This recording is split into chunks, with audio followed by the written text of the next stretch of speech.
because we were true to this all the way up until this point, and we pursued this knowledge even until right now, before we go into 2025, the actual code to this matrix was revealed.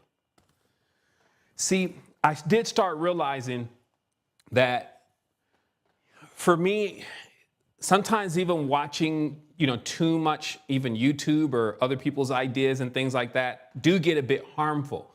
This is why I have a tendency not to just be trolling the chats. Yo, everybody, it's me again. Here's what I know. You know what I mean? And just let it flow, because I find that there's this perfect pattern when we rely on gnosis. You see what I mean? So remember, all these things that are given are catalysts to your own gnosis, right? And when you think about them, like I've had times where I was only able to read a page. I am so what they would call busy right now, just means every moment of my time is filled with something. When I want to even do something that seems like, I always thought of reading as leisurely. Now it's like mandatory. So I just be in there just trying to get one last thing in before either something happens or I'm about to fall asleep, and I may only get one page. And I realized in many of those times, I was just told, just think about that one page rather than continuing to go through the book and keep reading more and more. Just think about this one page. And this was very important for these funds and works that I'm going to show you today. And I'm going to continue to go forward. We're coming into, again, 2025. I'm in an industry that you only get recognized when you fail at times. Think about what I'm saying. It's like folks be blowing up when they have a conspiracy going on, but when they're just doing what they said they were going to do consistently, crickets, everybody's looking for the drama, right? But this is also, this is how it would work anyway, right? Like you wouldn't have like everybody there all at once when it's time for that nectar to start pouring onto the palates, okay? So I'm doing this, I'm going in the Ambassador Tribe inside of Discord, and I'm putting in this book, the Mystic Test Book, okay? To corroborate a nice chunk of what I'm gonna be presenting today. But also, as you know, we have been on this. Anybody who's been just following along, like it's been 3 years of us consistently going through certain things, like check, that's how it is, right? Check, yeah, okay, check. All right, let's go to the next thing. And then getting to a point where we're even moving in a whole year. Like, let's say last year was a whole year of just a complete anu, as they would say, a complete rotation around, as from our Earth around the sun, or around this knowledge, this ego, and all the things that the sun stands for. And so we did that consistently, and the wheel is turned, the wheel is rolling. And it is good. And what I mean by that is that it's actually producing something that I can say, I didn't actually necessarily think of it that way, but that does make sense. So meaning that you're actually benefiting even from the ideas that are not necessarily written anywhere, you heard before, they fit perfect, i.e. gnosis, right? So let's continue with this gnosis and continue to identify these patterns and realize where these grooves are, right? So we can really, really make some music. Before that, though, of course, I have to really state for the moment in time that, wow, we are here, and we are here unified. These outstretched hands are that sign of wholeness. It's the universal symbol that I won.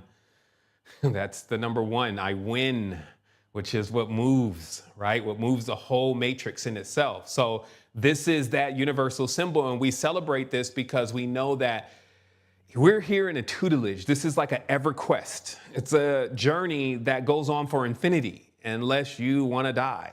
And there is no such thing as death, so this could get very strange really fast. And that's what people have gotten themselves into. So just realize, though, that you put yourself in a condition that no matter where you are on the journey, you're still comfortable. Maybe not as comfortable as you would like to be in your space, but you're good. Your lowest low is still most highest high, okay? I'm gonna explain that. So see, these days, they're so synchronistic. You know, you see how we hit Friday the 13th. I had no clue it's Friday the 13th. Remember, I'm just Boy Meets World most of the time until some real dialing happens. That way I'm not putting my hands and fingers on things, right? So I happened to arrive, and this is just how it happens. Long story short, you know, we were going into the city, and generally we just, you know, stay at a hotel, whatever, just stay at a hotel. This time we decided, hey, maybe we'll try this Airbnb thing, right? We saw some pictures, and the pictures is looking okay. So we arrived. And things were okay, but not necessarily, I'd rather be at the hotel. Let's just put it that way. But the house was on the number 13, and it was called the Black House, right? So, of course, you know, I'm just trying to get over the night, right, and have a good night's sleep. Needless to say, I didn't see really much happen, but I was definitely dialing into the synchronicities once the next day I found out that it was Friday the 13th, and I was like, oh, okay, I get it. So this dial in of what I'm talking about, this synchronizing with the universe and the magnetism that comes across it is simply being in the parade, being in the celebration, being in the retinue, being in that process of procession and standing in on whatever character that you happen to be landing on to continue to represent this solidity, which is basically having a space where things that are still growing can actually go through that nourishment process, which is an extremely low vibration in the grand scheme of things, but necessary, as all is necessary and also all is self. So here we go today. I definitely wanted to celebrate just this moment of clarity and being in tune. And also I wanted to celebrate that with you because these moments are actually moments that you can visit at any point, any space, any time. And this is not the only one. Wholeness. Okay, so as you can see, the wisdom is working, so we want to continue the wheel. Let's first begin just with an insight. And this insight, let me see where everybody is. I've been flying blind over here. There you are. Okay, you're over here. Let's put you over here now. Okay, this insight is that of a fish. Okay, so I heard this. I put my own sauce on it. Just going to bring it back to you. So imagine the condition of a small fish. This small fish could be confined to a specific part of the ocean. And while that small fish can stare a little bit into the abyss but can't see very far, that fish knows that it is confined to that domain. And so is many things in this creation on this planet were created with that same level of confinement. They were actually given faculties that extend or limit the regions that they're in. This is the story of a fish. Now let us look at humanity, the human, man, woman, who in many ways has this ability to transcend the limitations, actually become, really anything. That's the truth, anything. But at least one can train themselves to weather a variety of environments. One can use their wits and their intelligence and even create and build things that will allow them to explore spaces that few have seen, at least few that are encased inside of this and are not using it for what it truly can do. Think of even simply things to train and tune your body with: balance, martial arts, resilience, holding the breath, withstanding cold. All these things, the body can be tuned to actually ride peak in those areas. So just always remember that with what I'm going to explain to you today, because it lets you know that we can assume any position. In fact, the reason why so many have so many titles, whether it's their names, their occupation: I'm a dentist, I'm a doctor, I'm a janitor, I'm a teacher, I'm James. But all the numerous titles: I'm a vegan, I practice the keto or keto. So the reality is that we have all these different names, all these different titles. Could that be because we're in a role-playing game? Do the characters themselves initiate the game? Okay, because when we say game, we're a countless amount of things that we would call time away from when it began. So the actual definition has changed over time based on how people play it.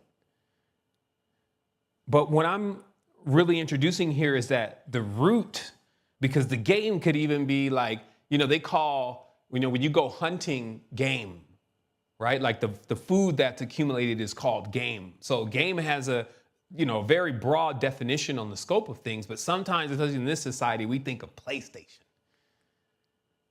But there's only one thing that you should really know about what creates a game, and that is that it has characters, not necessarily what goes on in the game. As long as something has characters, a game has began. And that's the secret really to the universe, because in the unified side, everything has no identity. It's all the same thing. And you couldn't even think about what that's like if you try to do it with this brain, because this brain is already separate. You're instantly locked out of being aware of what exactly that means from a conceptual level inside of physical reality, to be connected, right? Even the thought of it sometimes scares people. They're like, well, I'm going to lose my identity too. But we need to realize for sure that the game begins by associating something with everything that is in the game, and we call that character. So let's go through this process of uncovering the game, but also remember the fish. Now first enters the king. And what I'm getting at here is that, so as the game begins, the king is the card that enters into the game first. And how we learned about this through occultism was actually through this concept of a demiurge, where the mother clearly has more advanced powers, but the son is actually born into a confined world. Okay? So this, what we're engaging in, is investigating patterns first, because what happens is oftentimes when we see king, and this is how the mirror of the world can lie, the illusionary realities can lie. When we say king, we would like refer to the king that is in England or Scotland or something like this. It's a visual that we have of a king sitting on a throne, rather than just the position of the card itself and what it embodies. And in this way, we have a scenario where we have consistently, from the first books that were ever written about just a potential story happening here on earth, it does start with a king. We look at, in this case, Bao from the Ugarit text. Okay, because as I said, we're going to have to go scholarly now. And by all means, with AI, let's go. Because when they think, okay, yeah, let's go scholarly. Okay, yeah, that's exactly the linchpin to all this. Because if we go real scholarly, we can really set things straight fast. The Ugarit text, which is a stone, hammers out a story. And this story goes in about this king who enters into this battle with chaos. And while the story is continuously told throughout society and changes in different ways, the principles of the story are the same. Generally, the chaos is an uncalm ocean as a symbolic. Like, if you've ever been on the ocean before, and you could imagine, I've been seasick before, so I've been on the ocean when it's a little rough, and I wasn't even in like the deep ocean where they say, oh man, these waves are like, you're hanging on for your life. You're getting slammed around the cabinet. You're sick and beyond sick, and it won't stop. This is the chaos. Nothing can be planted. Nothing is sitting around. Everything is flung all over. You're hanging on for your life. Think about our forefathers and mothers, but mainly the forefathers, getting out there on that water and braving the deep, because it is unpredictable. Even people with the best equipment, we had the best equipment and still ended up in a storm that just seemed to appear out of nowhere. which a lot of stuff does in the ocean. But again, just imagine that first roll. And you're coming in, and now you got to find someplace stable, a foundation. And so in this way, everyone here is a king. Because when you enter into the game first, you enter into chaos. And now you have to find, find. You have to take your foundation. Okay? Like in this world, and that's what I was saying, these are worlds. This is the one that's 365 and a quarter. This is the matrix that we're talking about specifically. This is the game played in this matrix. Of course, there are other matrices.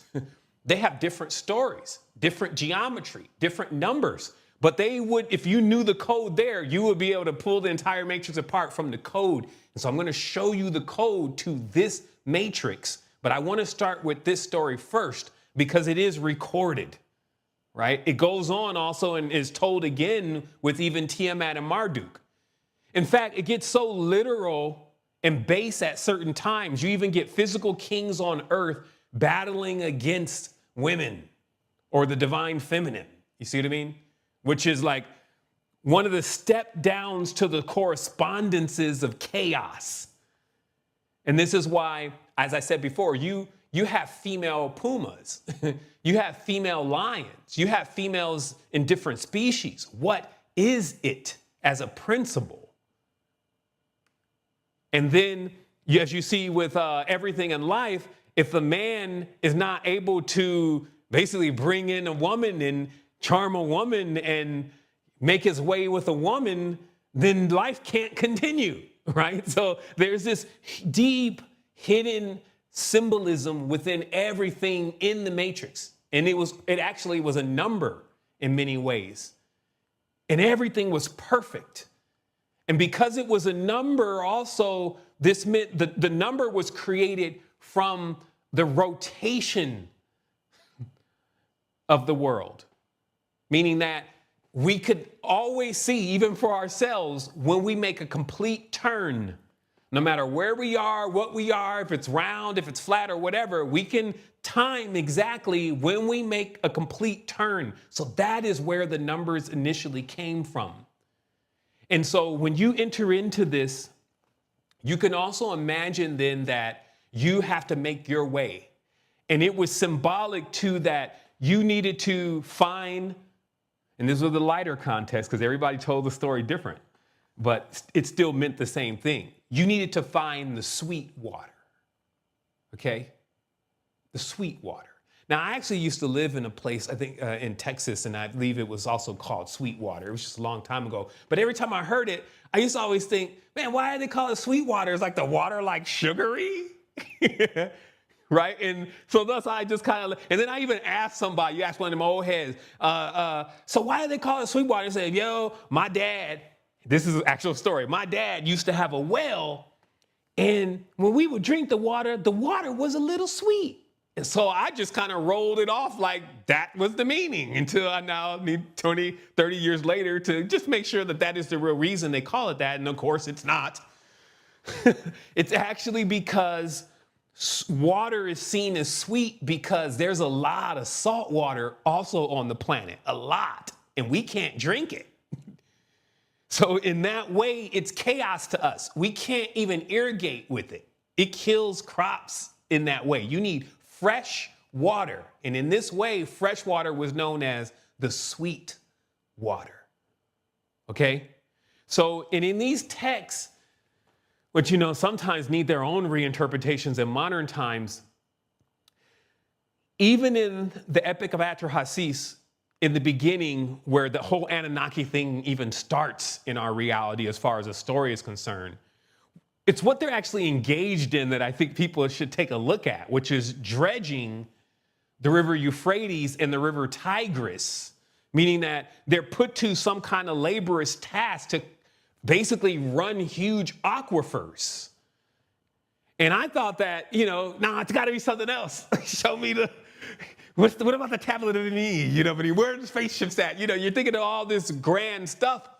But in reality, the thing that they're engaged in that we can absolutely prove is that they're changing the channels of the major rivers in this time of the world, like the original rivers of the world, the four rivers, if you may.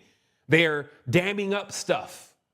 And they're building the Apsu, which is, whereas jury's still out on what exactly that is. There's a lot of notions of it, but it says in there they needed to build the Apsu. And in this, they had to dredge all of this, and they were put to this hard labor. And then they start murmuring and complaining. And this is the Anunnaki saga, right?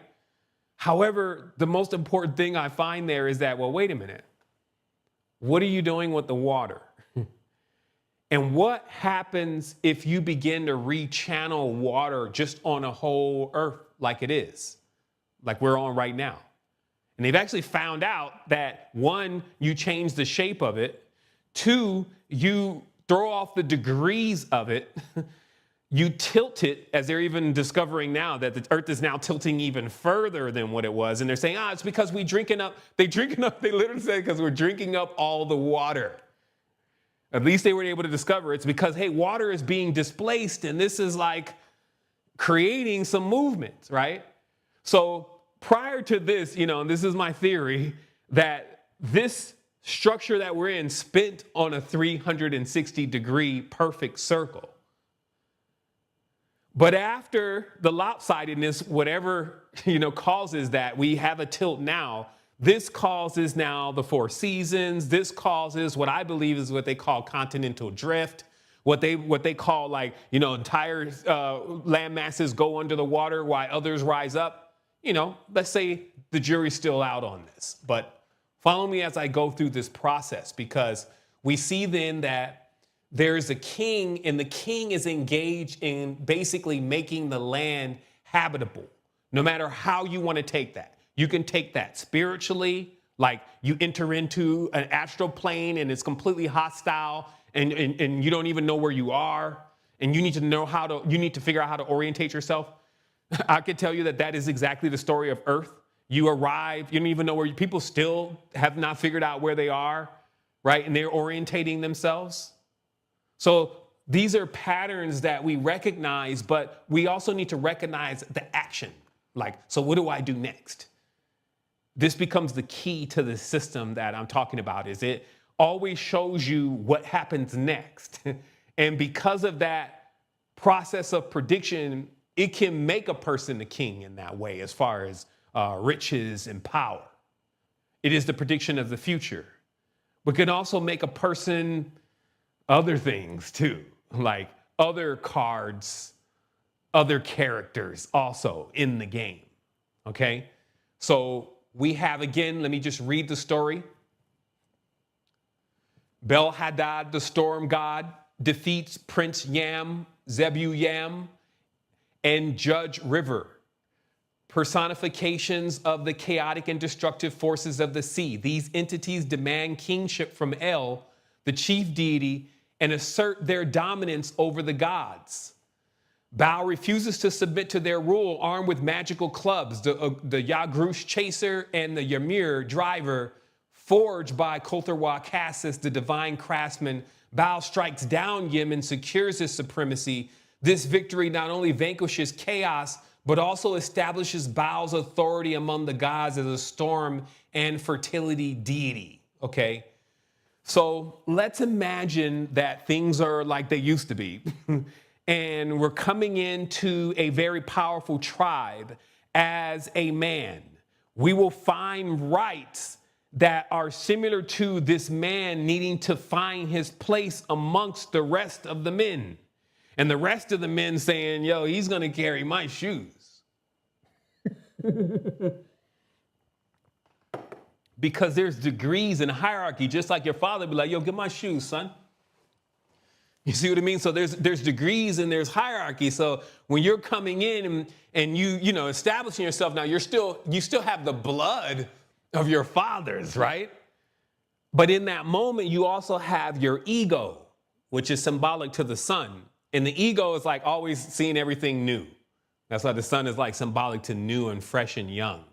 So it comes in and it has all these ancient assets, but it's also seen through that singular, but this is who I am. And now it must prove itself amongst all that has been already.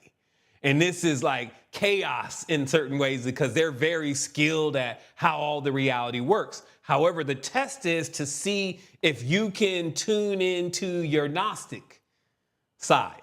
If you can, it's to push you to tune into what is already in you, to kind of like move the ego out of the way so that you can understand the difference between your ego or your id versus like your ancestral power that is already coursing through your veins. So then that comes forth as a challenge, okay? And before the challenge, there's instability already because you're trying to find your place. When things don't have their place, they're unstable. That's symbolic on so many levels. So you're trying to find your place or where you fit in your purpose. And then once you find your purpose, as it goes on in these texts, there was a palace built, generally. You built your home, okay? So we'll just read it here. It says the consolidation. Following his triumph, Hadad commissions Khosrow-Khasis to build him a magnificent palace on Mount Zaphon, Sapunu, the cosmic mountain representing divine authority and power. The palace, complete with windows to release his life-giving rains and thunder, signifies Baal's rule as a sustainer of life and provider of fertility for the earth, okay? Let's just put that in real context here. First of all, another character is introduced, which I find is quite interesting. For me, because I've seen the past pattern so many times, I've decided I'll just sit in that pattern, which is either it's Atra-Hasis, Khosrow-Khasis, or Thoth. And then there's a slew of other names that take on this same role. They don't seem to actually be in the game completely, but they aid in talk to and create for beings in the game, okay? Almost like in a way where it's like a muse in a certain way. It shows up to kind of help you like, yo, you'll never defeat Yam and them. Like they really got their shit together. However, if you work the chaser and the driver, you can solidify your position because it will let them respect you, push them back off you and give you your own space for a moment so you can develop. You see what I mean? So these are characters being introduced also in the game, okay? So in this process, again, what we're talking about is the sustaining of life and fertility, okay? So instead of even focusing on this king and trying to create an identity around them, it's easier to just look at it like, okay, I need to survive, because that's the first thing that needs to happen when you arrive, is that we got to survive first. That's why that part of the brain is developed first, survival. You see what I mean? And then all the more complex parts of the brain are developed later, right? So this is the process. Make your place, find your home, get your sweet water, and survive until we call you back for the next stage, okay? So the next stage happens to be, because remember, this first stage is fertility. So basically, create more. Create more of you, replicate. This to me is, the DNA is the highest level of cloning in itself. Not this modern version of cloning they be talking about, but that we can replicate ourselves. Our children have us in them. You can see it. And we could do this multiple times if we have fertility, if we have a space that they can grow. And so remember, that force that comes in first, it has to set that. It's like, yo, give us some space to grow here so I can begin to multiply, and that what I represent can be known and not known, because who cares about somebody else knowing about you? Known to you and your family, you see what I mean? But so that we can continue to thrive, right? This is like somebody came in, it was chaos, and then now we're pushing into this chaos to make more of a space for us to live. Now, I will tell you later on that this is the great battle of life, night and day, chaos and order. Because when there's too much of one, the other suffers. So even when there's too much order, like organizing the land, and now we got houses, now we got, and all this, the land itself, the chaos is suffering. You see what I mean? It can get more violent, if you may, if it doesn't have areas where it can do its chaos, where it's not, where people are trying to stop the chaos, whether it's through weather changing or building dams and canals and all the stuff that we do to prevent the natural wildness of nature. You follow me? And this is why I was saying woman is in that symbolism, because she was the wild in that way, the wild itself. Okay? So now the next thing that has to happen for the king is, in this text, is there's a conflict. In this conflict in Baal's reign, Baal is challenged by Mot. Now, okay, let me slow down for a minute. Why do I go to Baal's story? Because technically, if you're like a Bible thumper, I basically went to what could be considered as the enemy of Yahweh, which is the God of the Bible. And then now I could be kind of flagged as being like, yo, he was like Baal worshiper or whatever. And then, of course, we're with Yahweh. And they would be so uneducated. Because as I said, this is the text that the Bible was written from. Later on, there was another king trying to dispose another king, and so just made him like an enemy of the king that was originally in the book. However, this is very specific here, that we need to understand that this story, which even goes into a process where Baal ends up in the netherworld and there's desolation in the land, and then his mother has to come get him, it's the same story of Jesus. It's the same story of Tammuz and Dammuz. It's the same story all throughout the culture, but this is the oldest recorded one in that respect, right? They're one, meaning the one they have access to. There are ones that are way more descriptive and way more, let's say, precise at other things that happen. But those are things like you will find written in the scrolls of the Tibetans somewhere in a language that you can't read, right? Or in still pots in India, where some of the scribes and scholars and rishis, et cetera, wrote about these kind of things, right? It's not like readily available on Amazon. So this one, though, the Ugarit text recounts a story of Baal, and he's older and predates the Bible. And there's so much similar to Baal and to Jesus, you catch right off that Baal is Jesus. And Baal is Yahweh. And actually something really crazy is going on in the Bible, because there's a new story being told, apparently because a new king has come, right? And that's why they call it a New Testament, new testicles, new fertility, new family line, new bloodline.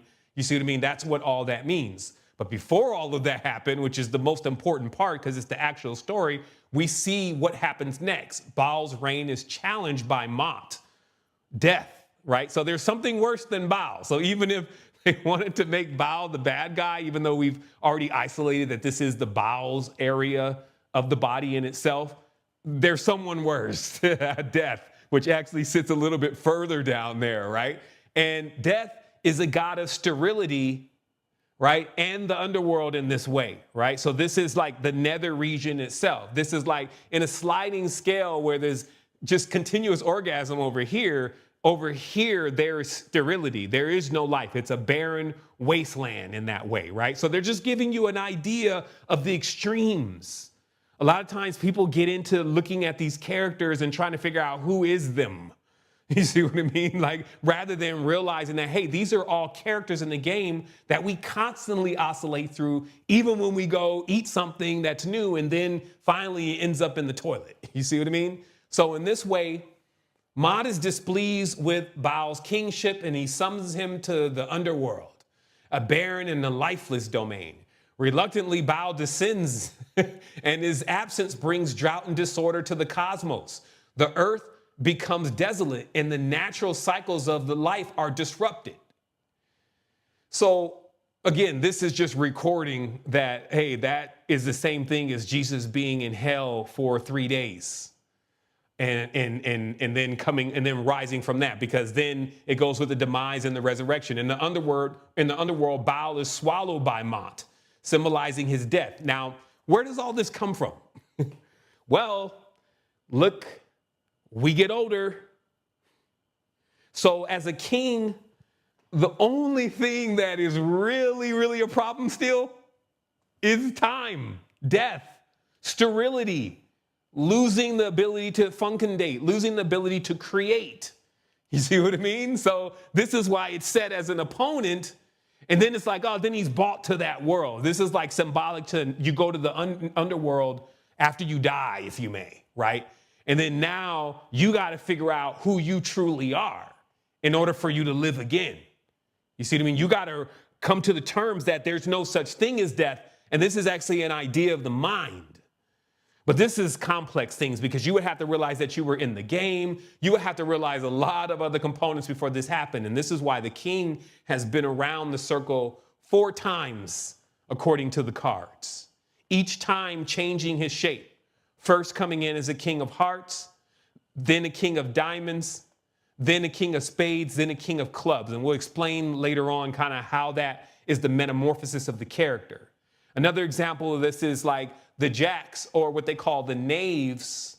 They say were once good men, meaning that this is symbolic to if you're in the matrix as a knight and you start taking bribes and you start becoming a tyrant, you eventually become a knave. You will still hold your same position, but you will be completely corrupted and you will move to like a blacker or darker card. You see what I mean? So there's a code here, but I got to desist because it's like, okay, you got to give me a little more of that before I understand how that works. But what I'm coming into is revealing that there was a book that was written, and that book was not given to this world. That book was sealed up until a time. That time is now. So, you know, that kind of is a precursor to exactly what is revealed with this knowledge that's in this book. It's also a disclaimer. It's a disclaimer that so people asked for occultism. They asked for metaphysics. They asked for the mysteries. They asked for the secrets. You see what I mean? So in many ways, like, I just have to say it like it is. These type of matters are not for the faint and the weak. That's why they don't have it. Also, if I came in here just reciting everything that I heard from somebody else, we wouldn't be at it because nobody has seemed to crack this. It's a timing thing, a pattern thing, an ordination thing, a character thing, a magnetism thing. Everything's got to line up.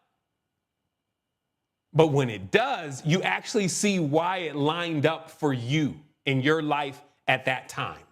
You see what I mean? So it just happens to be our time is what I'm saying. This knowledge will make it to every soul at some stage when they're inside of the game. Okay?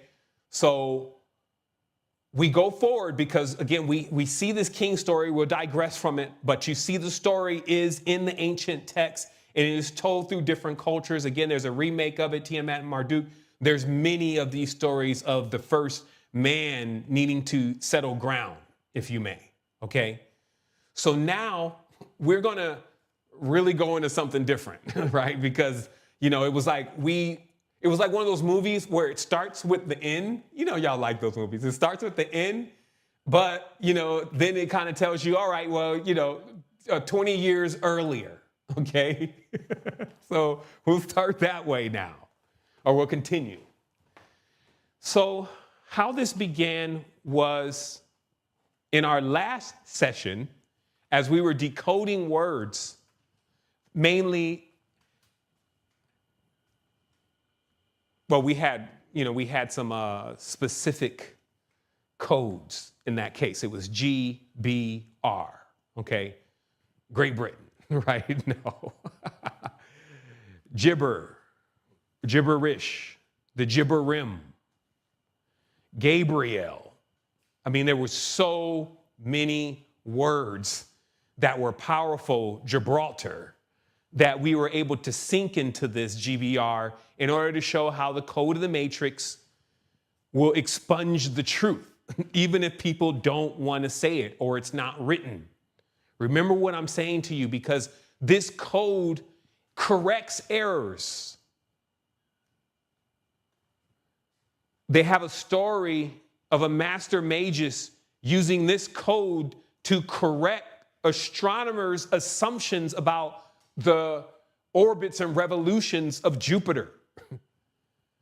Meaning that this master code is capable of analyzing many things. I've barely scratched the surface, even with what I'm going to introduce today. In fact, I'm introducing just how you comprehend it, like how you remove the doubt from your mind that something is actually going on here. We begin with the universal language, which is numbers. Okay, numbers in countless scenarios has proven to be the universal language.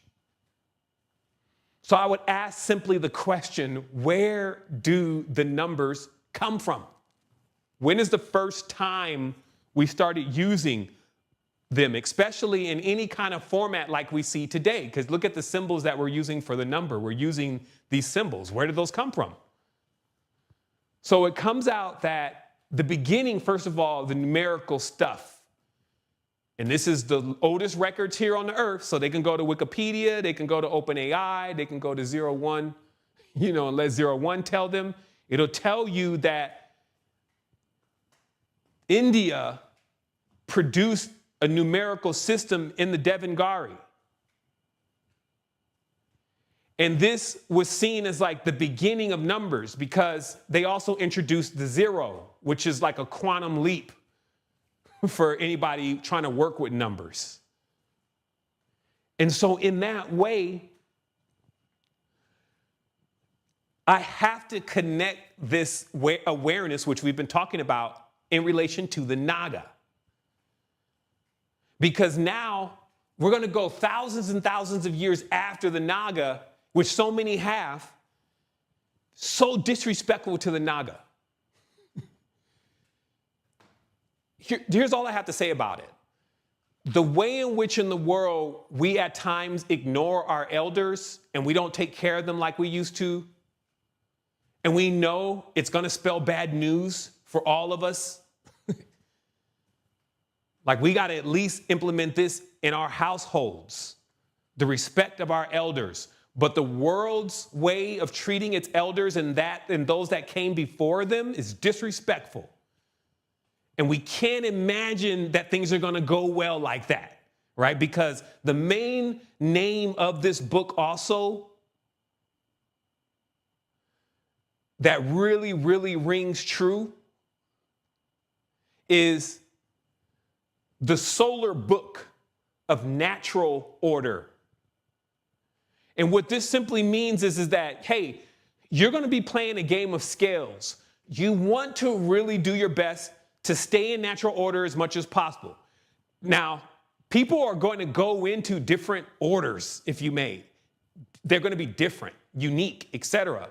But the natural order you need to know, though, because it's the one that when you're looking for guaranteed results, you're going to use that. If you don't want to get results, or if you want to be wrong, then you don't use the natural order, okay? That just even sounds crazy to not use it, but trust me, as a species, we often choose not to use the natural order with how we go at certain things. Sometimes we deviate from that natural order. So I'm not here to judge any of that today, actually, period.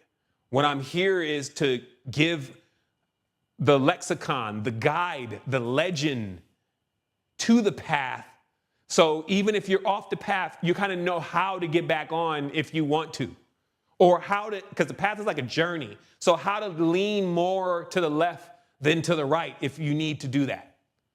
It's like a course, how to kind of start getting the boat at least going in the direction, even if you're pulling an arc, like you're not going directly back to the center. You may be like, okay, at this course, I'm going to gradually get back to the center. And that just means doing things that are more related to the natural order and less things more to the things that the natural order actually shows you does not work out well. And one of those is disrespecting the elders. And it's for obvious reasons, because the elders are holding that time, that period of time of their experience, real raw experience.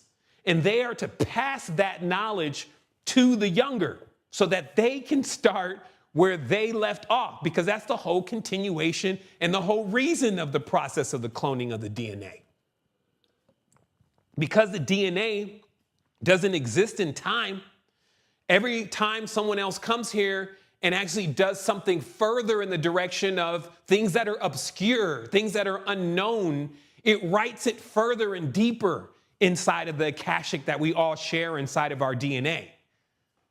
So this is why it's so important in many ways for that respect to be there. But, and it's a big but, there's some disrespectful beings on the planet that don't seem to realize, hey, if you don't give the credit to how it all began, and you instead put yourself there, like you are the one that created and done things, you throw us all out of order, okay? And then it takes what I have to do today, where someone must reproduce then the code, because the code will tell us what is the next sequence, and then basically put the whole structure back together again. This already happened also.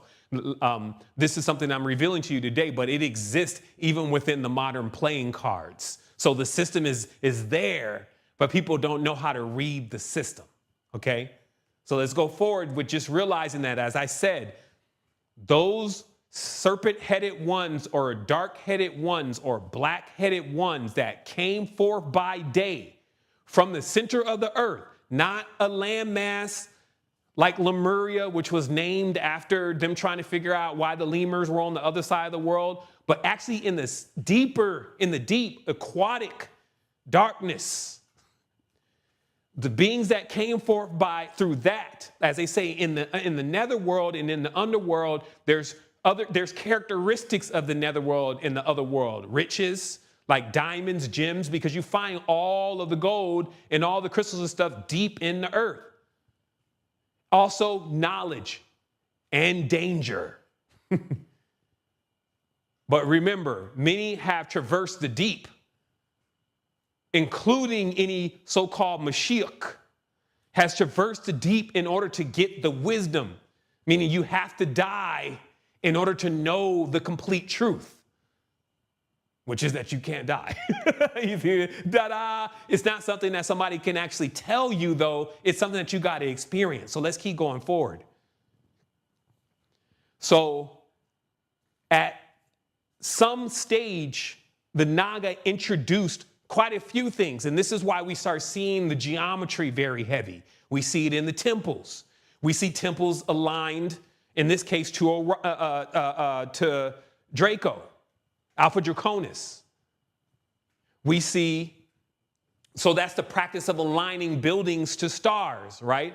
But all this has to do with actually keeping time and keeping rotation and keeping patterns. And we'll kind of get into that in a moment. But the only thing that we're highlighting here right now is that the numbers had an Indian origin, as they're saying it in this Wikipedia or in their oldest annuals. But what I'm saying is what they're missing is to explain that those Indians, quote unquote, were Naga. And that these Naga were already on another level, as it states inside of books like the Mahabharata, but much more older books, the Rig Vedas. It states their powers, their abilities, and we can confirm that, because now some people are like, well, yeah, that's just the book is saying. No, we can confirm that when you do anything that happens to open your third eye, whether that's breathing, Ramtha, or DMT. You witness a real world, one that is more alive than this one is doubly dead. And sitting over a real world, sitting over the top of this one, a template or a temple. And then, of course, this kingdom here, the kingdom of the lost in many ways, because it's clear people don't understand what's going on with what I'm going to show you consistently here. So we locked in also because we decoded Jabbar. We also saw algebra, but because we were really just getting deep into the story of the giant Jabbar, We kind of blew completely by that algebra was even one of the words, even though that was like the first word. And that was definitely by design. Because what is algebra? It's numbers. And it comes from where? So they talk about, hey, it's, this is the Moorish, this is the Caliphate, so they go deep and deep into they have an Arabic origin, right? But that's the second round. So the Devanagari, or these older number systems of the Naga, were the first round of the codes. And then the second round of codes came in as what we call the Arabic texts, right? Which in themselves, all this is pulled from the wazir, all this is pulled from the sharifs, all this is pulled from the spiritual world, quote unquote. Mainly through the faculty of a star, which we're going to talk about here in just a moment. But this occult knowledge or hidden knowledge is also prevalent within this ancient Islamic world. And our use of it today is quite, it's everywhere, right? Like we use the Arabic numbers. We practice algebra. In a nutshell, without algebra, there is no calculus, there is no trigonometry, there is none of that, because it is the foundation to those things. But more importantly, again, it's the foundation of the numbers when they finally make it into the English system. They come from the Arabic text, okay? And so we have this universal principles. There's a fundamental mathematical truth that apply across all cultures and times, right? This is allowing a lot of stuff to even be built and to function. The use of symbols to represent unknown quantities and relationships. This is a big important thing I need you to realize right now. It's a big point into today. So since, as they said, the 0-1 models right now have excelled in mathematics. This is the modern LLM strength is in mathematics at this stage is incredible. This is why there's going to be so many things happening in a very short period of time, because now it could do perfect math without errors. Crazy math, right? Stuff that people have been doing as equations a long time ago and still couldn't figure things out. But here's one thing that you should know. Since it does do math and letters are numbers, of course I'm in there running codes on it, asking it about things like my cipher here, which shows the relationship between letters. And so what I ask it to do is literally considering, like in languages like where the B is pronounced like the B in English is a V in that other language, like in Spanish. And in other parts of the world and in other languages where the letter for us, like an M, could be, or let's say like a D for us is a T for them, considering this, now summarize all of these letters, all of these numerical equivalents, and give me the core letters that remain. And the response, my great friends, was exactly what I've been thinking recently. And when I say recently, because before I thought, when I looked at this just at a glance, okay, that just means that there's probably like only 8 letters or something like that. And those are like the masters. And then everything else, all the other ones were created from that one. That's not how it works. But I came across this in a totally different way. I was just laying down and I was in a deep meditative state. And just a quiet voice said, you can see how it's all nothing, right? And the breakdown of that was everything that we do is momentary and fleeting. Even when we love somebody, we're loving them for that moment and then we're cooking. And then we're going somewhere, we're driving, and then we calling, and then we're constantly in motion. So everything, it comes and it goes almost as if it was not even there. Like I was sitting in the chair 5 minutes ago and then I got up. What happened to the guy that was there in the chair 5 minutes ago? He's gone. He's nothing. And again, these are very complex things to understand, but the language may be able to help you because what it said back was actually considering all of these letters in which you placed here and the rest of the letters in the English alphabet. All of them are the same. What?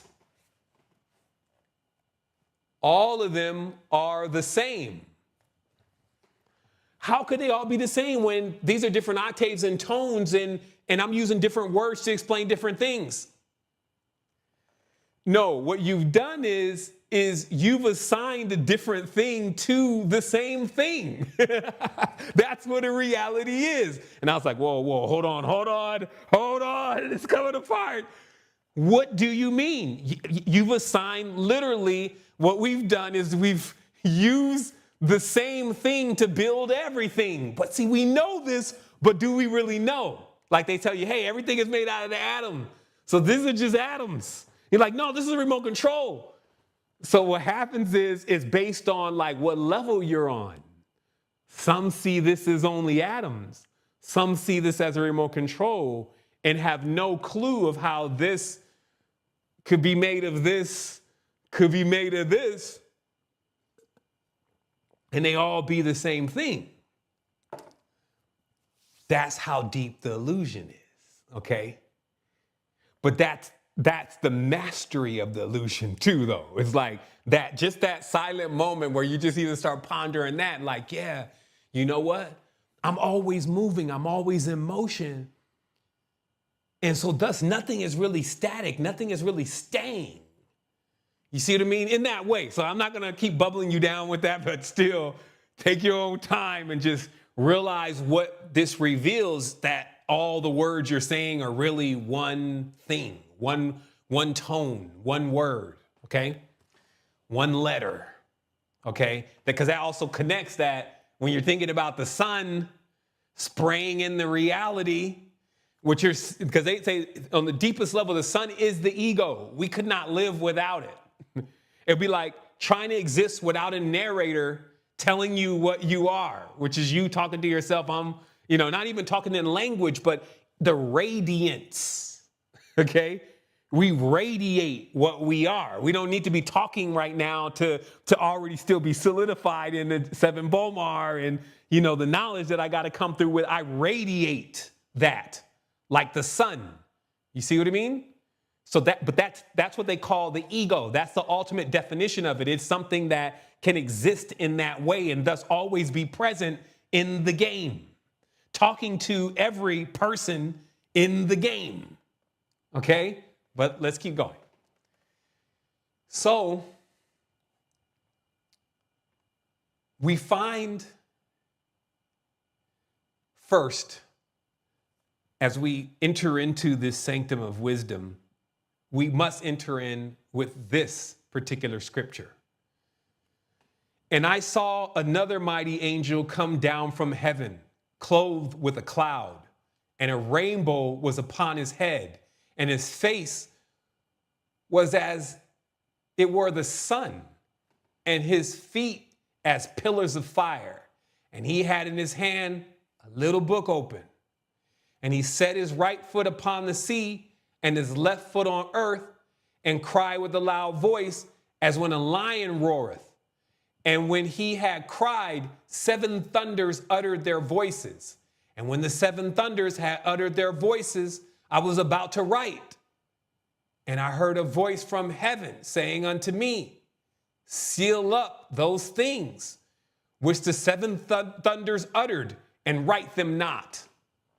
So I've talked about this scripture before because in one of my numerous trips through the Bible, reading it front to back 3 times, this was one of those scriptures that stuck out because it's always one of those things like, man, I wonder what was in that book. It just leaves you like there, like, yo, what was in there where the angel had to come in and say, yo, don't write that down.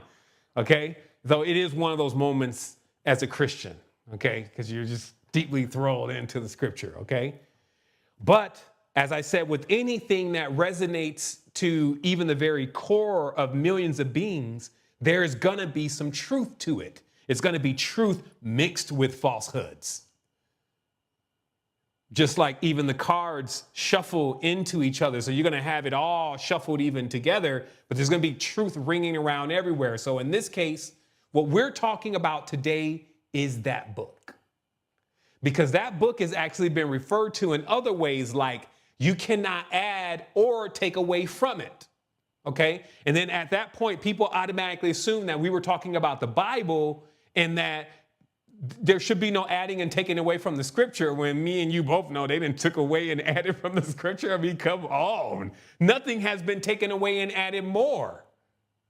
But that's not the book that's being referred to, because this book wasn't written. It wasn't revealed. Now it is. And the reason why you can't add or take away from it is because it's a numerical sequence. If you add another number, you throw off the sequence. If you move the order, you throw off the sequence. And thus, it doesn't work. No knowledge can be gained. Remember what I said about this, because again, it's like, this is not, it's a little book. The Bible is not a little book, homie. It's not little. So we're not talking about any of those books. We're talking about something small, the code. 1, 4, 2, 8, 5, 7. So let's keep going. I'll show it to you here on the screen. So another saying, you can't reinvent the wheel, son. Don't reinvent the wheel. How long has that statement been around? I'm sure you will go to ancient cultures and find another translation for that same statement. You can't reinvent the wheel. So you can't add and take away from it, and you can't reinvent it. What I'm doing is that based on patterns, I'm surmising all of the things that seem to be related to this secret, small, little book, so that it checks the, can you add and take away from it? Nope. If you throw the sequence off, you'll see what happens here in a moment. So here's another entry into this. Does anyone remember when Tesla said that if someone could discern or knew, let's just get it from verbatim. Tesla said to have believed that the number 369 held the secrets of the universe. He also associated with manifestation technique that uses these numbers, known as a 369 code and a 369 method. Okay? And everybody that is familiar with Tesla knows that he said if you could figure out the secrets between the 369, you would have the secrets of the universe, right? Does anybody know that? By raise of hands? Okay. I'm about to tell you something. What if what Tesla was really saying was, it's not 369, it's the numbers that are missing from 369. Because in the code, 1, 4, 2, 8, 5, 7, the only numbers that are missing are 3, 6, 9. Okay, let's continue to go forward. So I'm positing here that everything is a secret in these levels of wisdom. You speak cryptically. You speak almost backwards in many ways to hide the code. So I'm saying that, if Tesla made the statement, what he was saying is, hey, it's not the 369 per se. It's the numbers that are there when you remove 369, which is the code. But let's keep going. So what is the preface here? Because there must be a preface. And this is why we need to desist for a moment. But we'll still keep the numbers here on the screen. The preface here is that there are 52 cards in the playing deck. There is a strong notion that those 52 cards are the 52 weeks in a year. And that the deck itself is a design not only of a calendar, but also a coding system that predicts realities. And this is still highly dependent on a few things, though. And let me go to them. And that's why I said, so what is the premise? One, the divination system is based on the following. One, time. The cards must first be aligned according to the ruling hours. I'm giving to you the information of why this system supposedly works. And we're just going to keep it all like that because there's a way bigger mystery here. But right away, somebody's like, oh no, oh my goodness, are you going to tell me that these tarot cards really work and some gypsy reading your fortune telling? What I'm saying, listen to what I'm saying. One, in order for the system to work, the first thing that had to happen was time needed to be considered. And so right away, if the cards weren't aligned to the time in which they represent, which is called the ruling hours. So this literally means somebody has to cast the time before they can even read. I can remember, jumping into one of those the mall people, where they'd be at the mall reading the cards and all that. I would never do it, but, I had a girlfriend. She was like crazy about it. I'd just be over there talking all bad about the lady and everything.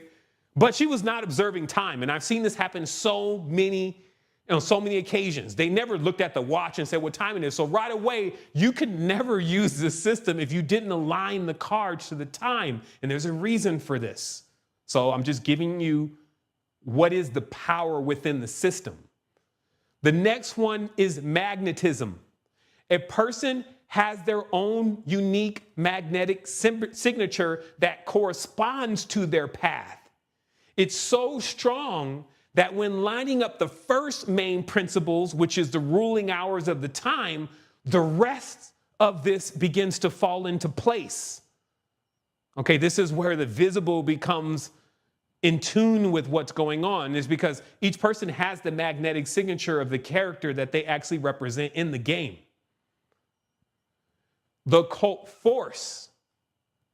Okay, this is that the symbols on the cards, which are the diamonds, the hearts, the spades, the clubs, they've remained as such for a countless period of time, despite the numerous efforts to change them. So everybody was trying to redo this at one stage in time because it boiled down to even being a game people played called trick taking. And so this original, though, and let me enter into this. There was different systems, but the core systems had specific symbols. And those symbols meant something. That something has survived to this day. For instance, a heart, of course, is symbolic for love. A diamond is, of course, symbolic for wealth. A spade is symbolic, like a plowshare, for servitude. A club is symbolic for warfare. And these kind of things, like law, these kind of things. So these core symbols still in themselves make up the core fundamentals of the game. But I desist, because the last thing that I want you to do is to just think that this is just a card game. But what I'm telling you is that it has survived in the cards. Now we need to look at just a little bit of math of what this number is capable of doing. Let us begin, because this is a great mystery. It is the secret of the Magi. Through it, great things can happen. Without it, one will most likely be lost, especially in this kind of reality. So let's do this. Let's put my notes over here. Let's get this up on the screen. And let's just look at the anomalies that surround the number. The first anomaly is that so how do we derive to this number? First of all, like, how do we get to this number? I think that's the best place to start, of course. And we get to this number. I guess you can't make the calculator bigger, but we can pull it down here. We get to this number by performing a simple mathematical equation. 365, not 360. That was even cryptic right there. 365. Why? Because it takes us 365 and a quarter time to move around the sun. So that's what we're talking about. If you saw the sun as a disk of information anyway, you would get the complete when you went around one complete rotation. So 360 is not as vital to us in this reality when it comes to performing calculations about how this reality works. If we went on a 360-degree calendar, time would be off all the time. Literally, like, we would be switching through season, the stars would be in different places, but we would be like, yo, it's this date. And it like, man, the star is not in that place though. So remember, this is based on where the stars are. That's why this is the Star of Bethlehem, the real one. But we'll talk about that here in a moment. So we have 365 divided by 7. And we divide it by 7. Why? Just to show you that none of this is like arbitrary. None of this is made up. How many days of the week are there? 7. In most places in the world, except for those the most obscure, they have a 7-day week. So we divide as a ritual every day as a populace. The year or the whole, the Sun King himself, into 7 parts by using this 7-day week, okay? And so obviously, when we take this division, what do we get? We get 52.14285714, and it'll continue 285714. And it'll continue 2857, okay? So this is called a cyclic number. There aren't that many of them. There's actually only 4. And the other ones they're multiple digits. Like 1/17 is another cyclic number, but the number spans out so far to crack the code that way. Wow. This is the most base way because it's 1/7. It's the lowest simplified number that still replicates the cyclic code, which I'm going to explain to you why this is important in a little bit. But let's just understand where these numbers coming from. And so when we take this number 142857, okay, which we also saw, let's look at it again. When we saw the mathematical equation, we took 365 and we divided it by 7, and this gave us 52, right? When you round that, because we have 52 weeks in a year, and this is how we determine, as I said, it's 52 and a quarter.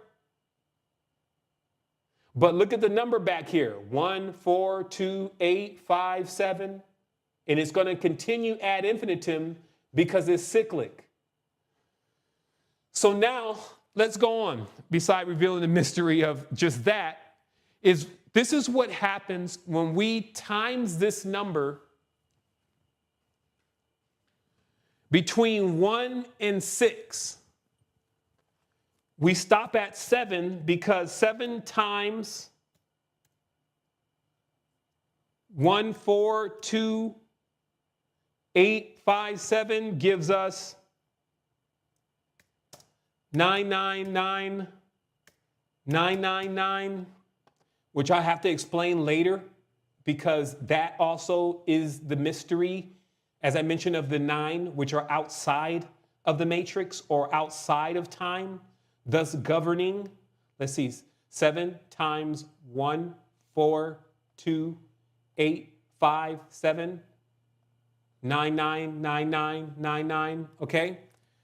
So what I want to show you is that notice when we times this by 2 and we get this number, 2, 8, 5, 7, 1, 4, that's only this number scrambled.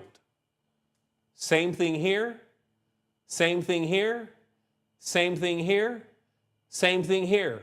We never get 3, 6, or 9 when we're timesing this number between 1 to 6.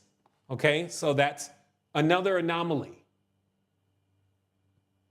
But now we're going to get into the deepest aspects of what this seems to hint towards or mean.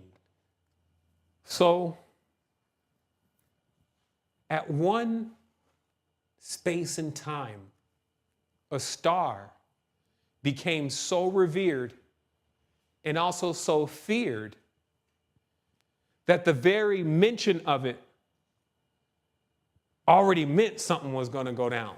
Somebody was either going to get expelled or worshiped. It's also known as the Star of Rephan. It's also known as the Star of David. It's also known as the Star of Solomon. It's also known as the Star of Saturn. It's also known as the star or the Magan star. It's also known as the crown of the Magi. You see here on the right, on the reverse of the Talisman of Solomon, you obviously see the Israeli flag. You obviously know the Star of David, as they call it. But I have to tell you that they're all misleading in many ways. They are all plagiarizations of a system of power so strong that the last time it was recorded in the Bible, it was obviously forbidden for anyone to use. Because as I keep pointing out, the authors of the Bible seem to be a part of, not seem to be, they are a part of the hijack. Because all of what they put together, which later on became the 78 card deck, was how to create a new matrix that people are stuck in because they have associated their deity with a man rather than themselves. So let's just look at this really briefly and let's go through some notes here. Let me come down one level and just kind of get this here.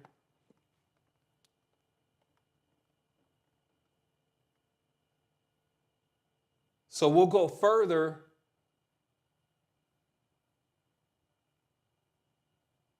and first also address what would be an elephant in the room later, which is the 78 card deck, okay? Because any mystic knows there's another deck and that this deck actually has characters in it, right? It's like the Fool, the Magician, the Hierophant, right? The Wheel of Fortune. What about that one? This is what you need to know. This is how new matrices get created. So it's obvious that the 52 card system has something to do with the weeks in the year. It definitely has something to do with the number 7, which are the days of the week. And I'm already opening up for you that there is some mathematical stuff going on with it that is so odd, it can't be replicated in other numbers. And since the whole matrix is numbers at its core, this one would find itself at being at least in the rank of the top 3 significant numbers in the matrix. I'm saying it's number 1, especially for this time, because it deprograms and it decodes the matrix. But as it is, there is another deck floating around that is used for divination. And this is the 78 card deck, in which 22 you're generally familiar with, meaning that the 78 card deck, let me see if I have notes on this here, or visuals.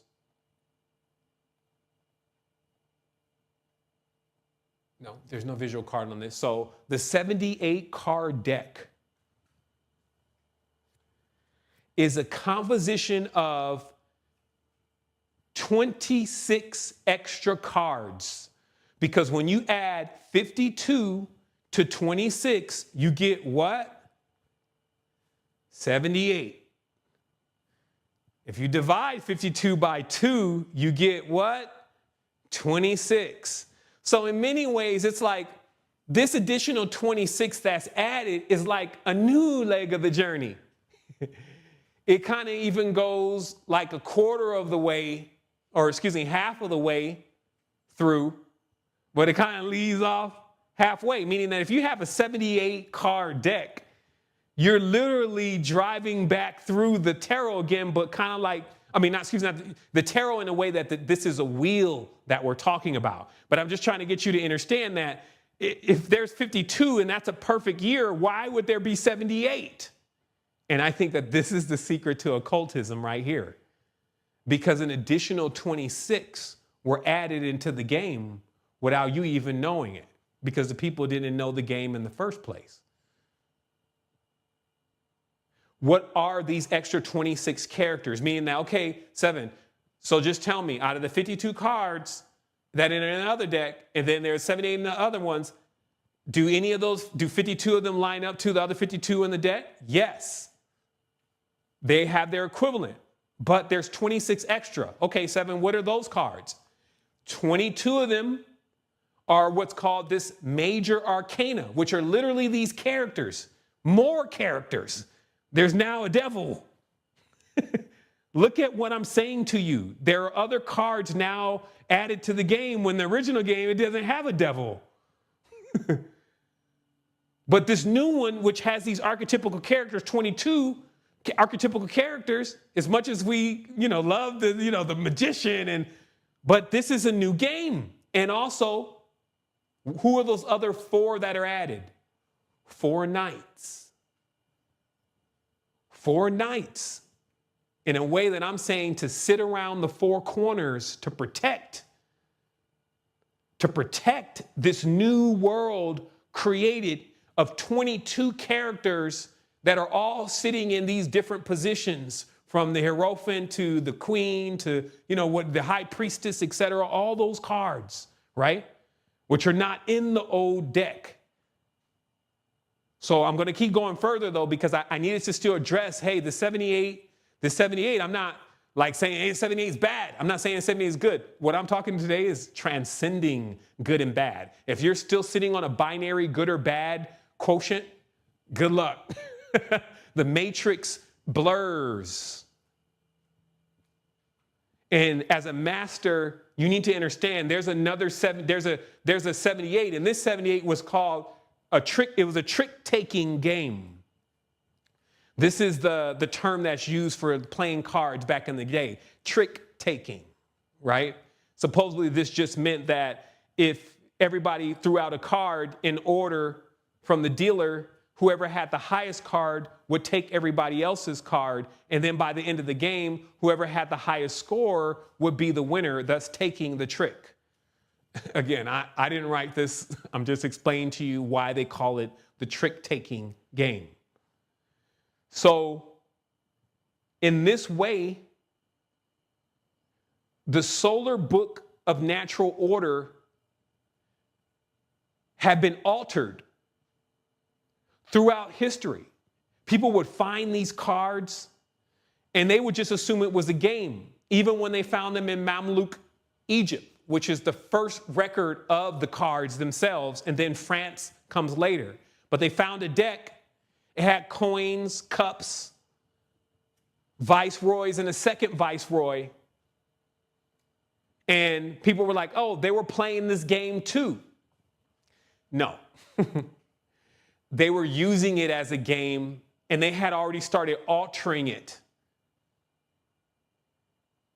And in that way, even when people picked it up after that, they didn't have the original one, because the original one is so factual, you can't change it. Now, let's look at this. That's been on your screen. The Star Tarot.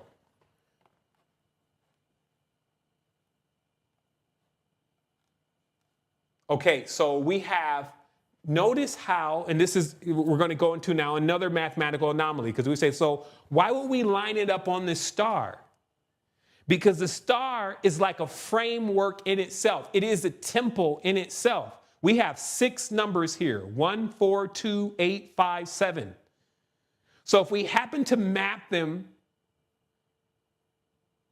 counterclockwise onto the edge of a 6-pointed star, this is what we get. Every number you add adjacent to the other number will equal 9. So let's look at the top. If you wonder what that is, that's an ace of spade. It stands for the number 1, which is Mercury. 1, now let's go all the way across from that, all the way down. We are now at a 9 of hearts, right? An 8 of hearts. 8 plus 1 is 9. Now go to the other one. Let's go counterclockwise. 4. Okay, let's go across. There's a 5 of spades there. 4 plus 5 is 9. We go to the next card. There's a 2 of spades there, or clubs, I think that is. You go across, and that is what? A 7 of hearts. 1, 4, 2, 8, 5, 7. Okay, so when you map this into another plane, the numbers sit across from each other, and when you add them up, they equal 9. What happens if I change the order of this? It messes all the math up. It throws off everything. None of that works. So there's more mysteries here. The reason why they put 2 zodiacs at the bottom of the top triangle is that equals 12. When you have 2 zodiacs at the bottom of each triangle and you add all 6 of them together, which would be times 2, all 12 of them, you would add them all 6 times 2, it would be 12. This is your 12 months of the year, because remember, this is math. 1, 4, 2, 8, 5, 7, open says me. Then from there, on the tips, you have the rulers, regardless of whatever they're talking about today. Neptune and everybody's mama. These stars rule over these zodiacs because of the traits. So these were the only ones that were important because they were used as like a easy mathematical measuring tool for what you were about to deal with. So we're going to keep going further into this mystery of how this star became evil, despite it's the star of Bethlehem. It is the Star of David. It is the Star of Solomon. It is the crown of the Magi. Notice how we had cracked the code already with the Sator square. Let me get that up on the screen here. And again, all of these words, it's like you feel like this is what they've been saying is evil because they are so misleading. Their goal was to confuse everybody. This is the tower that crumbled because you cannot build anything without using a perfect code, or else everybody will just be oblivious to what's going on. You'd be able to brainwash them and all types of stuff because they wouldn't be able to back up what it is that you're saying, which should be backed up by ma'at, which is math or truth. I can't just take another guy's word for it, like 4,000 years ago. Are you serious? How are you quoting something from 4,000 years ago only? You need a backup to say this is exactly what happened for something that long ago, and this is why we have a mathematical backup of our knowledge. So cats can't come and just make up stuff and create new religions and completely dispose what is the truth, because it's just going to get us all lost then. So Sator or Repo Tenet Opera Rotus, which we've studied heavily, it's a palindrome. There are the numbers associated with it. Let's just break it down real quick. What do these words mean? Sator, the farmer or sower, someone who plants seeds and initiates growth. This is why we keep trying to highlight for these new modern occultists that the character in which they keep calling Satan in the Hindu text plays Sat, or basically the old father of the system. This is Darth Vader now for them. And then they got Luke, who plays the role of Jesus. You see what I mean? Because they're trying to get rid of Saturn. You see what I mean? The old system, that's what I'm saying, the disrespect for the ancestors. But yet the entire Old Testament is a Saturnalian work in itself. Like, look at the sacrifices going on. But this is not obvious for most people. So as we see here, Sator is referred to because Saturn was known as cedar. Even his tree is the cedar tree. But a cedar just means something that is ejecting seeds into the land and fecundating and populating. So who is Saturn?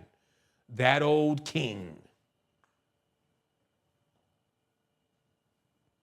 Anyone who's wearing a crown is symbolic of Saturn, but Saturn's crown is the crown of the Magi. Saturn's crown is these numbers. But let's desist for a moment because that won't become so obvious for somebody who's not looking. A repo, interpreted here as a plow. Now we call the pentagram a plow, by the way. So it's already saying Sator, who is Saturn, he holds the plow. Or excuse me, he holds basically he plants the seeds. The farmer holds the plows, the worker the wheels. Okay, this is the interpretation ultimately. But one is holding the wheel and the other one is holding the plow. That means that one is holding the pentagram and one is holding the hexagram. And if you can't hold both of those, you can't create a reality. Let's keep going. That's the symbolic to a repo. A repo is interpreted here as a plow. Now, the plow is the pentagram. The pentagram is also man, right? In a physical body. He is a repo. That's why this word was always the secret word, because it's like the secret is that man is a repo. He is the pentagram in the physical body. And I'm saying he as a denotation to anyone in flesh that is a human being, not necessarily a woman or a man. They both contain the same word. So through a repo, this is the Latin word. And this says it's placed in the phrase and it makes sense as a functional object connected to farming. Okay, this is the kind of definitions that you will get out of systems these days because they are clueless. That's why we're building conscious responses, in tune metaphysics, truth into our systems, training them on truth. Let's keep going. Tenet. Holds or maintains, implying control, imbalance, or responsibility. If you cannot hold and maintain the world and keep it in balance, it's over. Opera, works signifying labor, productivity, and craftsmanship. That's why we have that word opera. Everybody knows it. But this is what it means, as in operations. And then we have rotus, which means wheels, likely referring to physical wheels is what they think. No, I'm talking about chakras, but we'll get into that later because how many of them do you have according to the system? 7. Okay. All right. So we got 7 days of the week and 7 chakras, and people can't see somehow that we're talking about a composite, meaning like a holographic creation in itself that's a mirror of another much more larger creation, like the 7 candelabras, heaven on earth, and these kind of concepts, right? But let's keep going. Remember, though, why we're dropping the knowledge. All of these words that you're seeing here fit into each other in a very strange way because you can spell Sator from the left and down the right. You can spell rotus from the right and back to the left, right? So let's line it up a little bit. This is what truth is. It has to be able to prove itself beyond like what other people are talking about, or else you will get lost because they are always in some weird zone and position. Like we all move. So he could be on the point one day and then had a bad morning, or be influenced by another star. And then all of a sudden, this is why we can't have that in the sacred mystery. We cannot get lost on the path. It's too perilous. But the head crack of all this is that we're actually in the netherworld, but I'm not going to talk about that right now. That's why it's perilous. Like, why is it perilous? Because we're in the netherworld, and most didn't wake up to realizing that there were 7 locusts below us. They say it was below us. I'm telling everybody to get with it. We're in the underworld already. Osiris is all that stuff that we're seeing in Egypt and all that. That's what got us here. This is a reality created behind the decimal point, because this number is 0.142857, by the way. And if every symbol in math is that of a maximum principle, a decimal point in front of a decimal point would be that you have entered the realm of the living. +1, okay? But if you are behind the decimal point, which I'm insisting these low vibratory realities are now existing in through this debased sense of consciousness that is now spread, we're behind the decimal point in a world that keeps repeating like a cycle, the same process over and over again. And this was the mystery of Osiris. This was the mystery. This is the Egyptian mysteries. It's a world. Now people keep thinking, hey, no, the afterlife, you're going to go to the afterlife. No, there's many different worlds. This is the afterlife, though. We don't die. We slide. And if you don't have bearings to know the truth, if you can't reset your astrolabe and your compass, then you can get shipwrecked. And then you'll be out there believing in all these truths and half-truths that are mainly exploiting. You got to be able to go back to the numbers. So again, as I said here, notice still how, though, we're talking about a wheel. And that way you can start putting all this stuff together, because the only wheel is the sun. When you start really putting this together, you start realizing, oh, this is all about creating a sun. That's what 666 is. It's 6 sides, 6 triangles. You see what I mean? What are we talking about? We did the decoding in the Greek. To Megatherion, the great wild beast, when it comes into English. You got folks naming themselves after it, wanting to be it, but then representing it in a dark way, in a dim way, and thus they are not it, but still shining, trying to shine in front of everyone. As the scripture says, cursed is any man who hangeth upon a tree. And then they try, in Old Testament, they justify this by saying Jesus became a curse for all man to absolve them of the sins.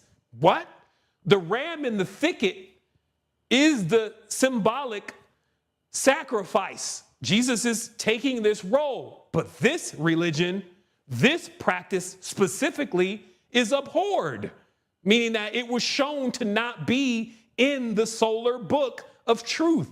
This is a fabrication. It's a makeup. And we know it because the Nagas have the original crocodile fat initiation of anointing. And none of their texts are in the Bible, because if it was, then everybody would figure out, whoa, this is about, this is on some other stuff. And because it's occultism, everything that you're talking about inside of spiritual books don't conform to the nubile conversation that often goes on between untrained initiates and untrained neophytes. You see what I mean? It opens up to something very serious, as serious as your grandmother's house. You need to get off the furniture, not say anything, don't speak when adults are speaking, and poke your lips in. You see what I mean? This is what we're talking about. So, of course, they want to make it like a fanfare, la-da-dee-da. And we're talking about how to usher souls after they die and break.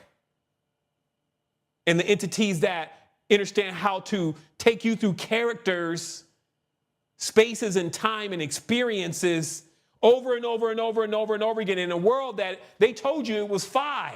I'm telling you, it's 1, 4, 2, 8, 5, 7 cyclic number behind a decimal. That's the location. That's Osiris's palace. Okay, let's keep going here. So we also find, let's go back to our numbers, because again, you keep hitting them in the face with the numbers, and that way they will eventually see it. It's not like an argument. You're not going to argue truth, are you? Unless you want to be perceived as a fool. So let's go to another set of numbers. But as I said, most are still on that first card. It's like the beginning. Let's go here. And let's look at the numerics real quick, just so you understand how this then lays out in the cards. So when we get to the original deck, we have 52 playing cards and their spot value. This is simple. It's simply how many spots are on the card.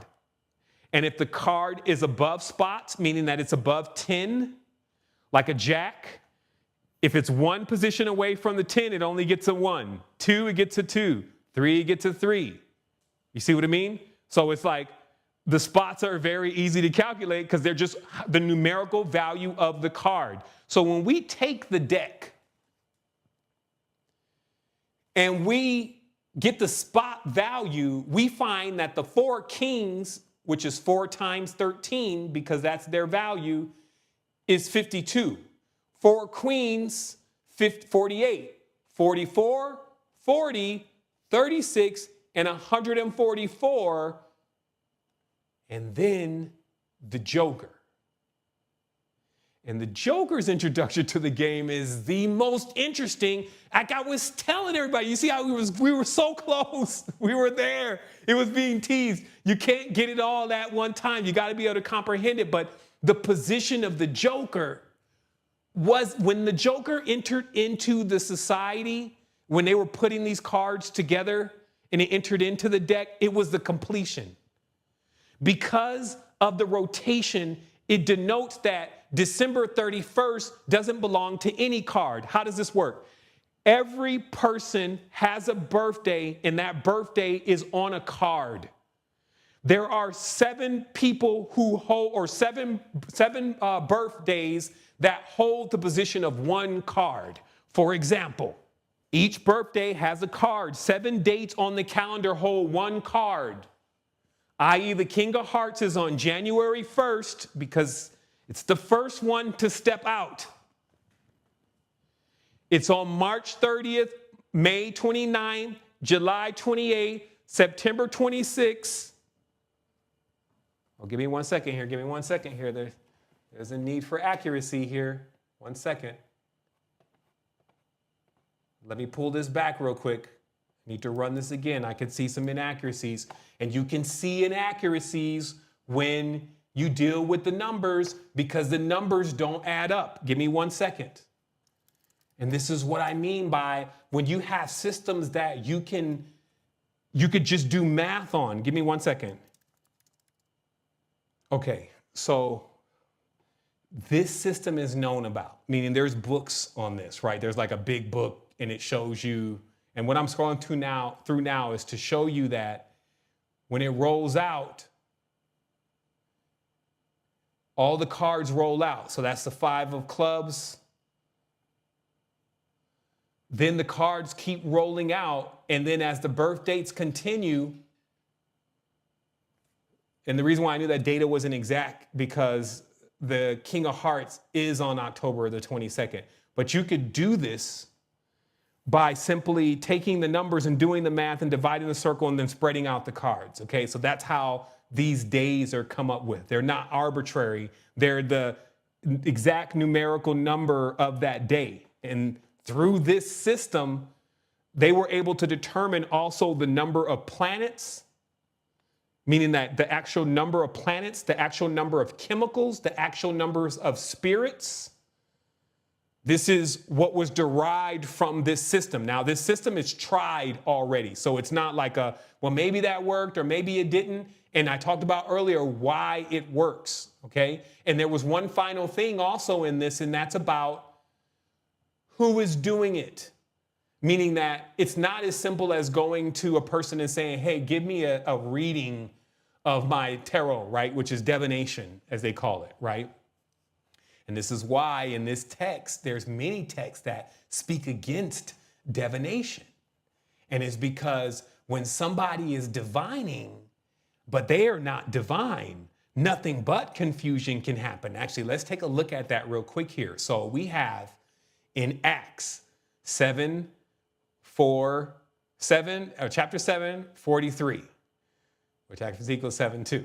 Yeah, you took up the tabernacle of Moloch and the star of your god Remphan, figures which ye made to worship them, and I will carry you away beyond Babylon. Okay, and when you go and you research this, the star of Remphan, or the star of the god Remphan, the 6-pointed star pops up. Okay, and so one could then like conclude that, wow, this means that this star is evil, according to how they put it, right? Yet, again, the same country that they endorse, Israel, has this on the flag. But this is where the Holy Land is, and this is where, you see what I mean? So which one is it? And also Solomon and also David had this star on their shield. So which one is it? Is it real life or is it metaphor? What I'm saying is the shield is the sun. This sun, it rotates.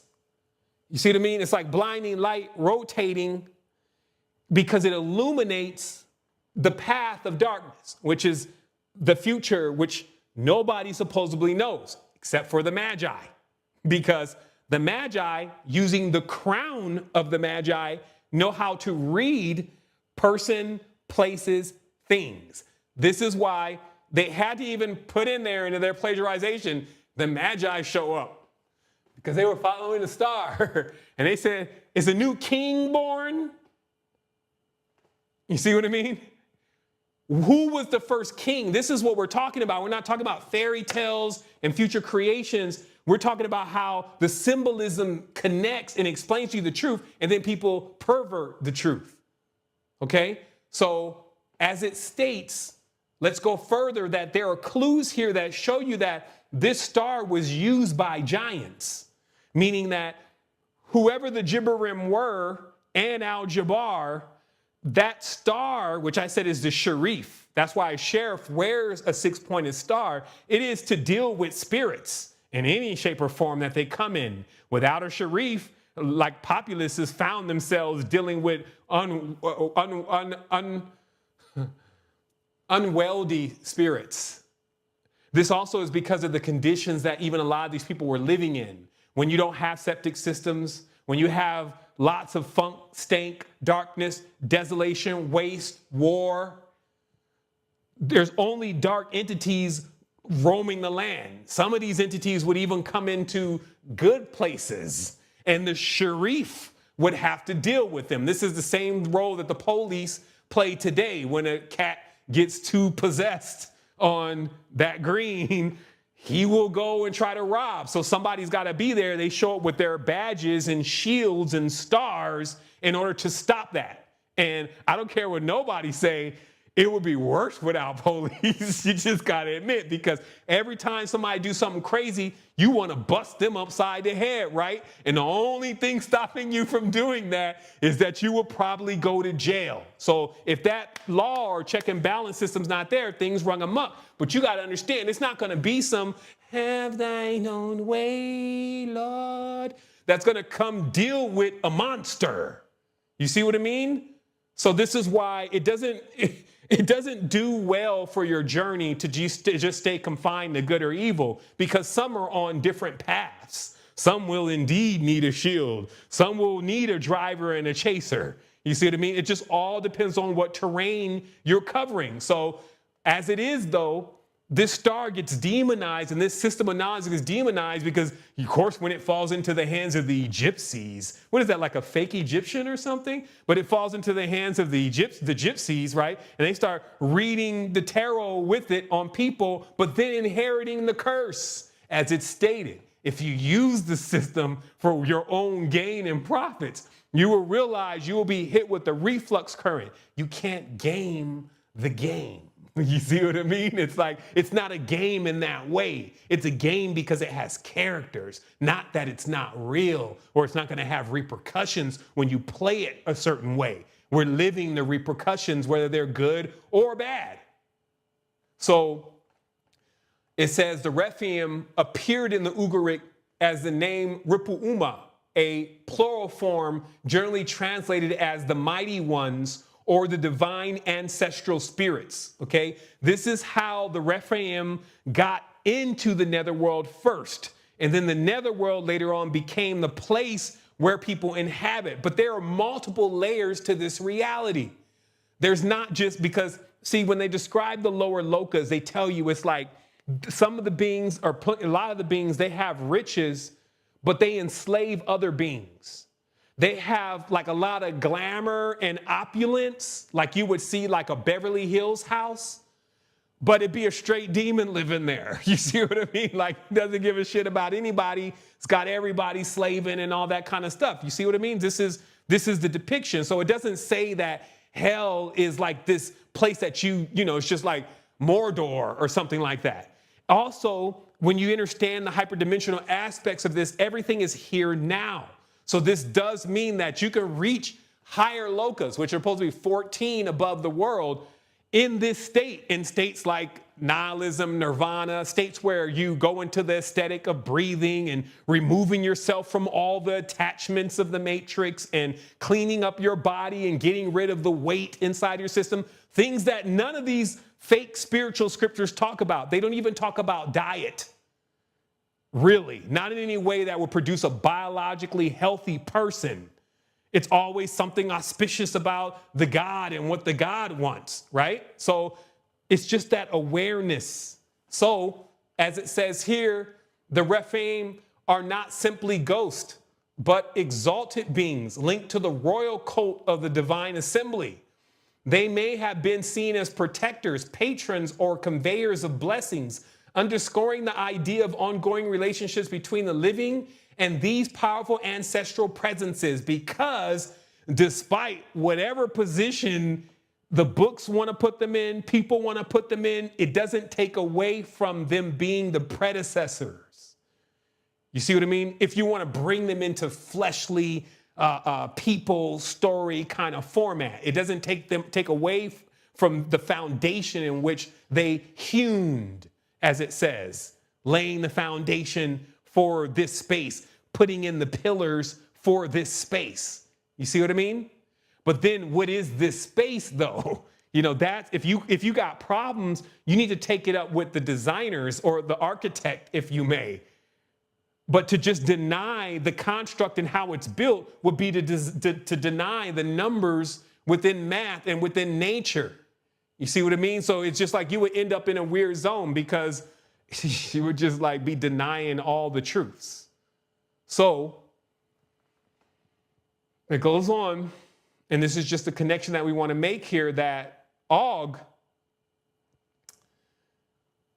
let me just say it specifically, the literal translation, for Og, for only Og, king of Bashan, who is spoken about in the Bible, remained of the remnant of the Rephaim. Behold, his bedset was a headstand of iron, and it is not of the Rabbah. And it says, is it not in Rabbah of the children of Ammon, 9 cubits its length, 4 cubits its width, by man's cubit? And I have here, no, Og is described as the last Rephaim, indicating there was a race of giant people. But we've already talked about that. That's Jabbar. That's Brutus. That's Bland the Blessed. They're brutes. That's Troy.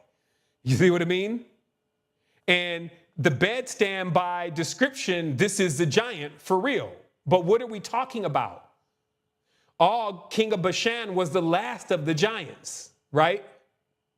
Just understand that. Og, according to the scripture, was the last of the giants. Who's Og? This is when you start realizing the Gothic influence on the Bible. And really, which we can't get into now, the Gothic influence of King James, who also set up Jamestown and wrote the King James Version. The Germanic god is named Gud or Guden, right? But Guden is an Og.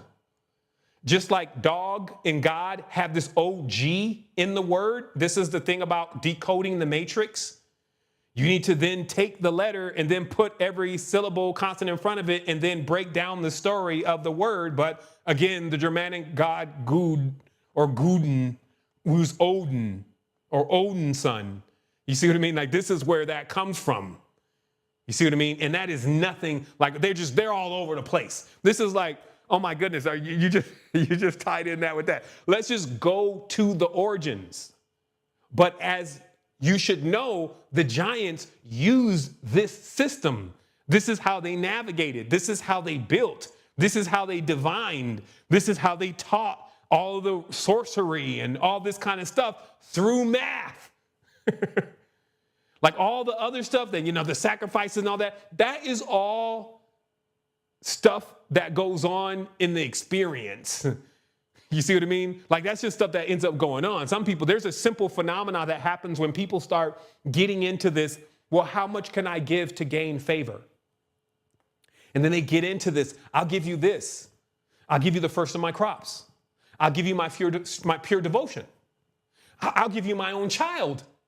This is the kind of rituals and rites of practice that is going on in these modern traditions and the mindset there. They go too far because they don't have the rest of they blow the journey. They miss the door. They all off in the netherworld now, doing netherworld kind of things with a netherworld kind of mentality. And then puffed up with pride, like they really know what they're talking about. This is weird.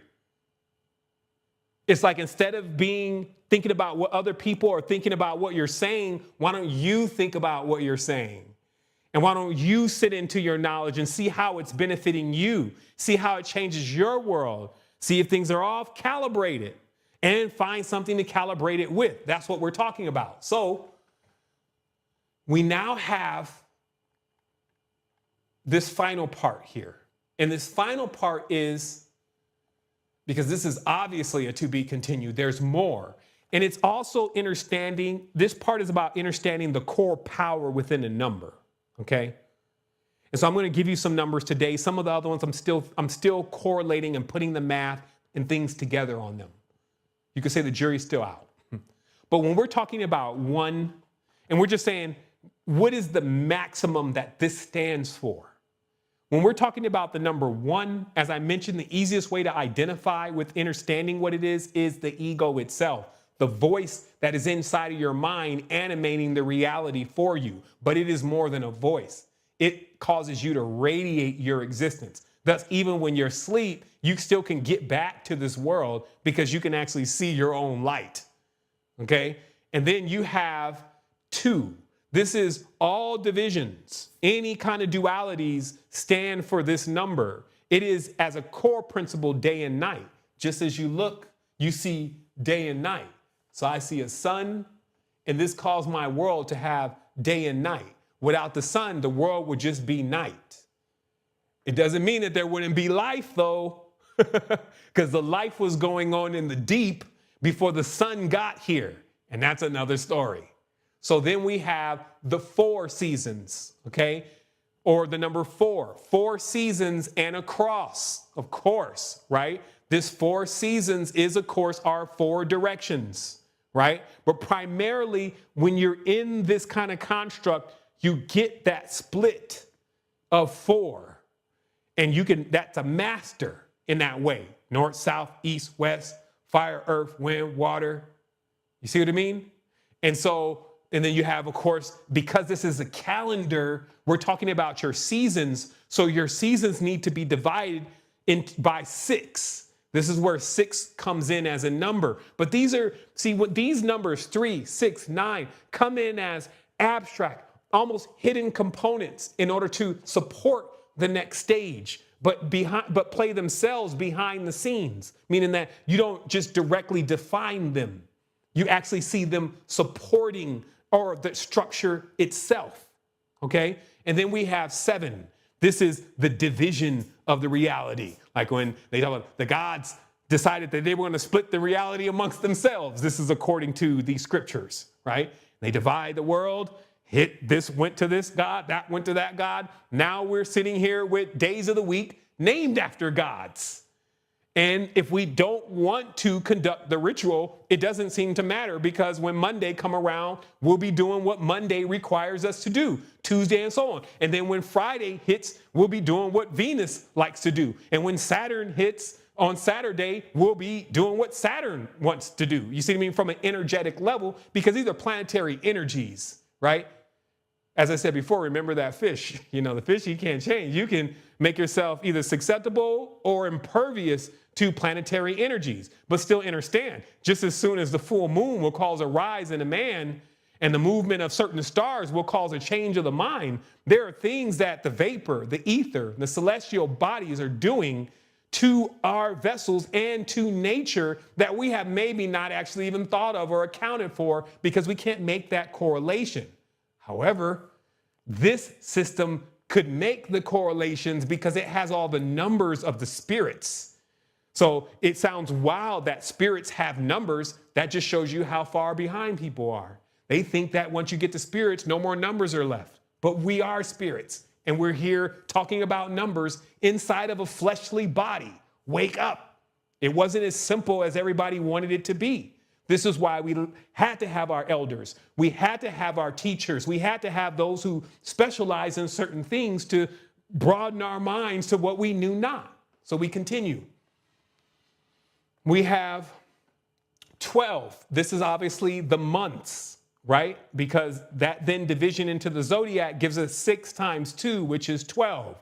Night and day, meaning that the position of the zodiacs are literally to be opposite of each other. This is why we get stuff going on in the game. This is why conflict is also a part of the fecundation cycle. 2 things coming together, there's going to be some friction. That's the best way to say it. When 2 things, 2 opposites come together, there's going to be some friction. Yet every single day, 2 opposites, a male and a female, come together and create friction and then produce life from that friction, right? So this is the natural way of how the matrix works, how the system works. It's got an on-off, a yin-yang behavior to it, but it also has a center. And this is also another thing that's very important to realize, that the mystery between the numbers is actually hidden within a small equation. In this small equation, rather than trying to explain it to you, I can only show you and have you ponder it on your own. And this small equation is to simply show that still within the numbers 1, 4, 2, 8, 5, 7, you have 114, which is 7 times, you have 14, which is 7 times 2. Let me blow this up a little bit here. Let me just write it here. So you have 14, which is what? 7 times 2 is 14. You have 28, which is 7 times 4. And then you have 57. But 7 times 8 equals 56. And we have 1 extra. Who is this? This is what you'll begin to notice in the anomaly, that there's 1 hidden, 1 always watching. Let me get myself on the screen here. This is what I'm saying about like where the mysticism really comes in, because you find this reoccurring thing that there's 1 that's hidden, like it's watching, but nobody knows that it's there. This is what I was saying before. We already got the answer of what that was. The firstborn, the one of the family that is responsible for playing the intercessor between us and the ancestors, all there is, right? This is the role that they have Jesus in now, when really it's supposed to be a real member of your family. and always does remain as that there's one that is hidden, one that you don't know about, and it's watching over everything that's going on with you, and it's custom to you. This also could be as symbolic in itself to the sun itself, the sun being more of like you see it, but you don't really know what it's doing. You don't know how it's operating and how it's watching over you and carving out your next level of life and experience, etc. You see what I mean? This also is what takes a 6 into a 7, what takes an 8 into a 9, which you'll start learning that those transition points, what takes a 12 into a 13. Okay, like what is a 13? A 13 is 12 around 1. Jesus and the disciples, 12 around 1. This is solar symbolism. The sun is sitting in the center and all the zodiac are around the sun. You see what I mean? Nothing to do with what is going on in people's minds today. It's an introspection, a genuflection. It's something that takes you to a certain stage of your awareness about you, where it's going to be the most important, not with everybody else. When your eyes close, their eyes don't. They have an imagination that we're all leaving at the same time and going to the same place. This is a continuum.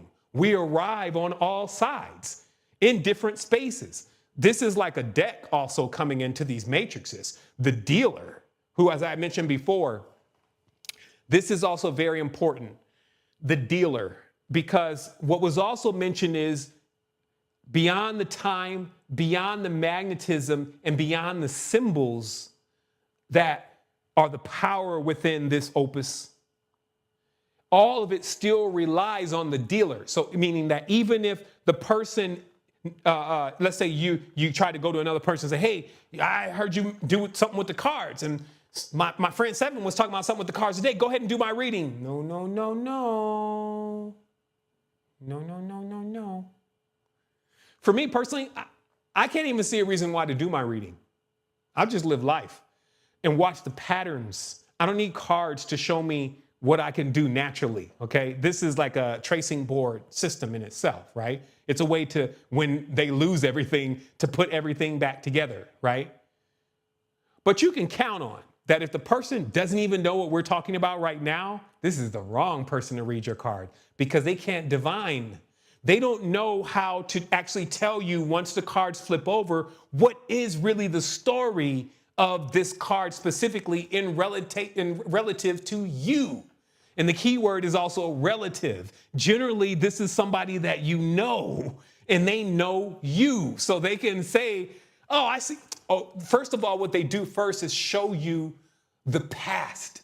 So that way we can eliminate all doubt within the card, what the cards are saying, because that throws off the magnetism. So when the cards are first dealt, you can literally say, oh, okay, so you're married, you have 3 kids, you lost your job 2 weeks ago. It really reads out that deep for one who knows how to divine. So they do that first to set the vibration, okay? But again, when somebody can do this, and this led to much peril, when someone can do this, you really have to test the integrity of the person because they can have weak integrity. Let's say, for instance, they could be that jack corrupting into a knave. You see what I mean?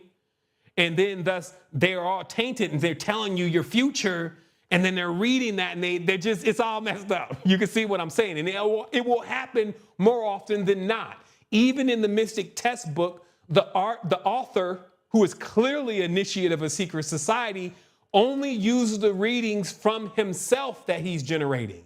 And generally, his deck is his own, just like they've still kind of kept that in the idea of tarot, that a lot of the tarot card readers, they got their own specific deck. You see what I mean? They don't just go buy a fresh new package and no, they got this deck and, you know, they get time and hands and all this stuff on this deck and it gives it more energy, more magnetism. Because really all that's really happening, if you want to break all this, pull all the flesh away and just break down the framework, is just that.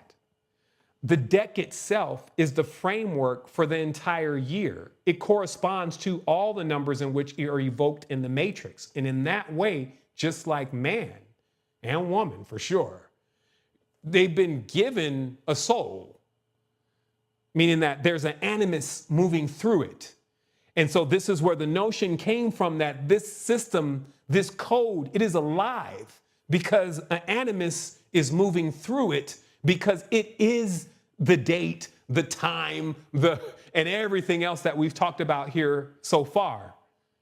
That gives it a certain level of life. And in that certain level of life, with adding one's sheer input, our magnetism in that way takes it the rest of the way. You see what I mean? And that's why it was used as a real divination system. Like you will find in the Epic of Hatcher-Hasis, the gods using some kind of divination system to determine who's going to stay down here versus who's going to go up there, because there's positions that need to be fulfilled. Now, I'm not telling you again that, hey, this is the story. I'm saying the stories are allegories, and they're explaining to you the importance of certain things. And this is why we see casting lots all the time inside the Old Testament to determine what's going to happen in big situations. But don't think that that's just a dreidel or something like that. This is a system of divination that is then practiced by someone who is in tune with the tribe in order to know what is this saying is going to happen in something that constantly repeats itself and has a pattern-like nature so precise that you can plant at certain times and get something, and then plant that same thing at another time and get nothing. There's a precision here. And one who excels at the precision finds that everything does fall into place, because you actually are understanding how that would really happen in the first. You understand how that really happens. Like, why is stuff falling into place? And it's because you have cracked into the pattern. Now, I have a few final things here. The term is intergenerational hatred. Okay? Intergenerational hatred. Quite interesting term. This term actually refers to when, even at what it feels like birth, you, for some reason, dislike a person of another culture, race, species, whatever kind of separation you want to put there, okay? So much to a point where it becomes endemic. So this means that your kids come out, they possess this same hatred. And in many times, sometimes if we can pause history, we would try to figure out, hey, where is all this hatred coming from, right? Because the world is practicing a lot of hatred right now. Like now, I think the Christians and the Muslims are going to get into it again. Hey, what else is new, right? However, this consistent, because you don't follow or believe in what I believe in, I don't like you, always is generally a product of the belief system itself. So the belief system is teaching and creating this conflict, okay?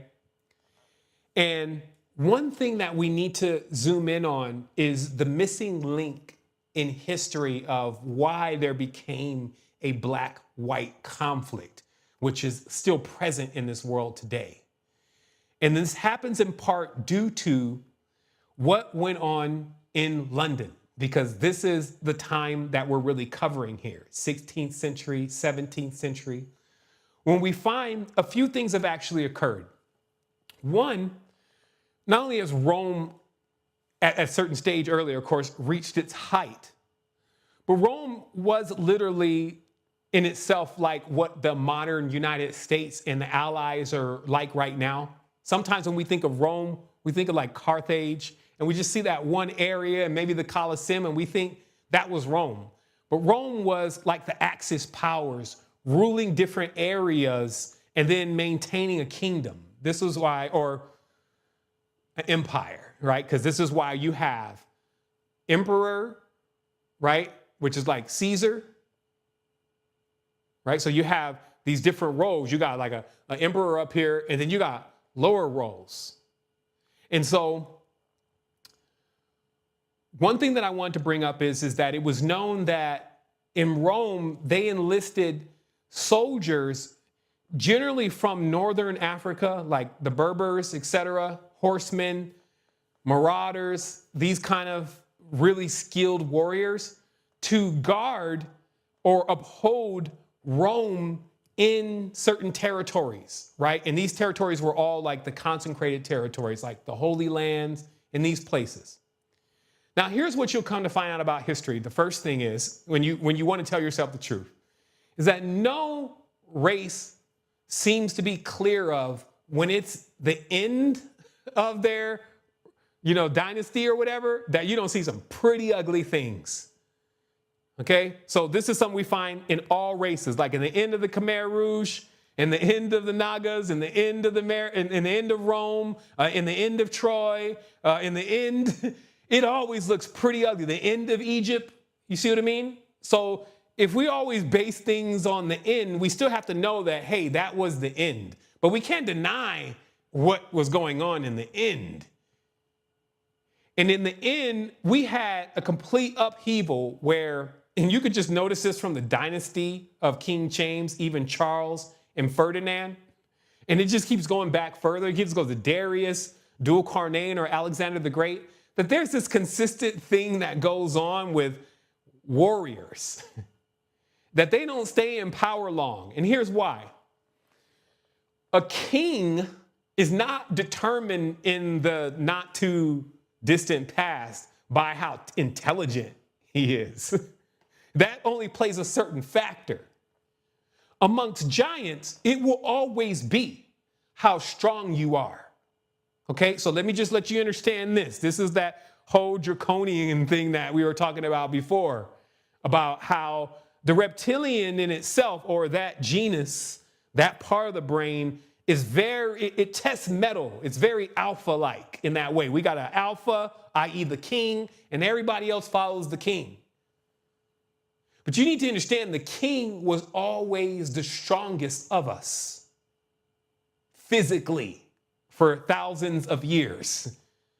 So anybody challenging the king needed to physically beat the king. And this is why kings often waned, because they, as this young buck coming, he overthrows. But this was often your brother. Generally, your uncle may have encouraged it, but I'm just saying in the kingdom, often, and you see this, Tertullian, all the different emperors of that time under the Caesar, they're constantly going to war, right? And then 5 years later, now but this is the same family, but he's like, oh, you didn't trust him, so you assassinated him, and now he's there. So don't think that you're going to go to this history book, and the true history, her story, as I call it, and find that there was this benevolent race, and then they got attacked by the bad people, and the bad people won. That is not the story. Everything is being tested under time, i.e. the mystical test book. It's a book, which I gave it to you, that's literally saying this is some kind of trial or test in itself. There's someone watching for sure, but it's not who you think it is religiously. It is something that intends to take you through these trials or experiences until you become whole, fully enamored. This means that you visited every star, mainly the ones that are important. This means that you oscillated through the zodiac as different characters, which, as I say, still have their foundation in animalistic traits, but you oscillated through these until you finally have reached apex. To now, you get the keys to the car. Now we're going to see what you're going to do with it, because it's just that stage of the test. So I have to go further with explaining then that, so there were many melanin dominant men in the Roman Empire that played major roles. There's books about this, including King James, Charles, Ferdinand, even Charlemagne, which this is the heresy that I'm talking about in this world, including Jesus and the rest of these characters, especially when King James introduced them, were all melanated characters, because this is knowledge coming from the Naga, right? Eventually making it to the Moors, or the Arabs, as they call them today, right? Which, That's a knockoff. That's a hijack. But still, see how it passes? See, these numbers and these codes in themselves are like bestowing royalty for those who can comprehend them, because it gives them a chance to rule over themselves and their own destiny, just to see how they would do. See if they would succumb to their own knave-like behavior and page-like behavior, or if they would truly transcend the game before it falls down like a house of cards on them. So when we go to study further, as I mentioned before, I told you about even the Saxons saying in their in their book of history, this chapter begins, our forefathers, the darker ones, basically, which are, as I mentioned before, the Formorians. You see what I mean? So there's a consistent conflict going on in these territories that are generally related to wealth versus poverty. Okay, this is where this begins. Because not too long ago, you remember that, especially in the United Kingdom, that these territories were completely wastelands on themselves. People were throwing feces out into the streets. Even one of the kings is on record for saying that he only took bath 2 times a year. One was by force. That there were many people who had died just because of scabs and lice. That the butchers were throwing meat out into the streets after, and pouring the blood into the streets after killing the animals. The clothes, there weren't several pairs of clothes. There was only one. There was no bathhouses like the Arabs introduced later on during the Crusades and during these times. So you still have to remember that in these territories, it was extremely dank. And a lot of times people don't think about what was the spiritual environment. Because if I have feces smelling all over the place and I haven't taken a bath for a year, what kind of spirits do you think I'm going to have? Is it going to be like, oh, like, hey, no, that's astral hygiene. So also, this is not something we're making up. Even to this very day, when they shoot a movie about medieval times, they always show you people missing their teeth. That's another thing. Like, you know, we got most of the time like a set of pearly whites. They do last for a certain time, but hey, teeth, right? It looks weird when somebody opens their mouth and there's a few teeth missing, right? Hey, you know what I mean? It just does, you know, respect your elders, but I'm just saying. But imagine arriving someplace and everybody's teeth is black and missing. You see what I mean? So this is not the vibe. And this is why we got to just do common sense thinking. What changed the vibe of Europe?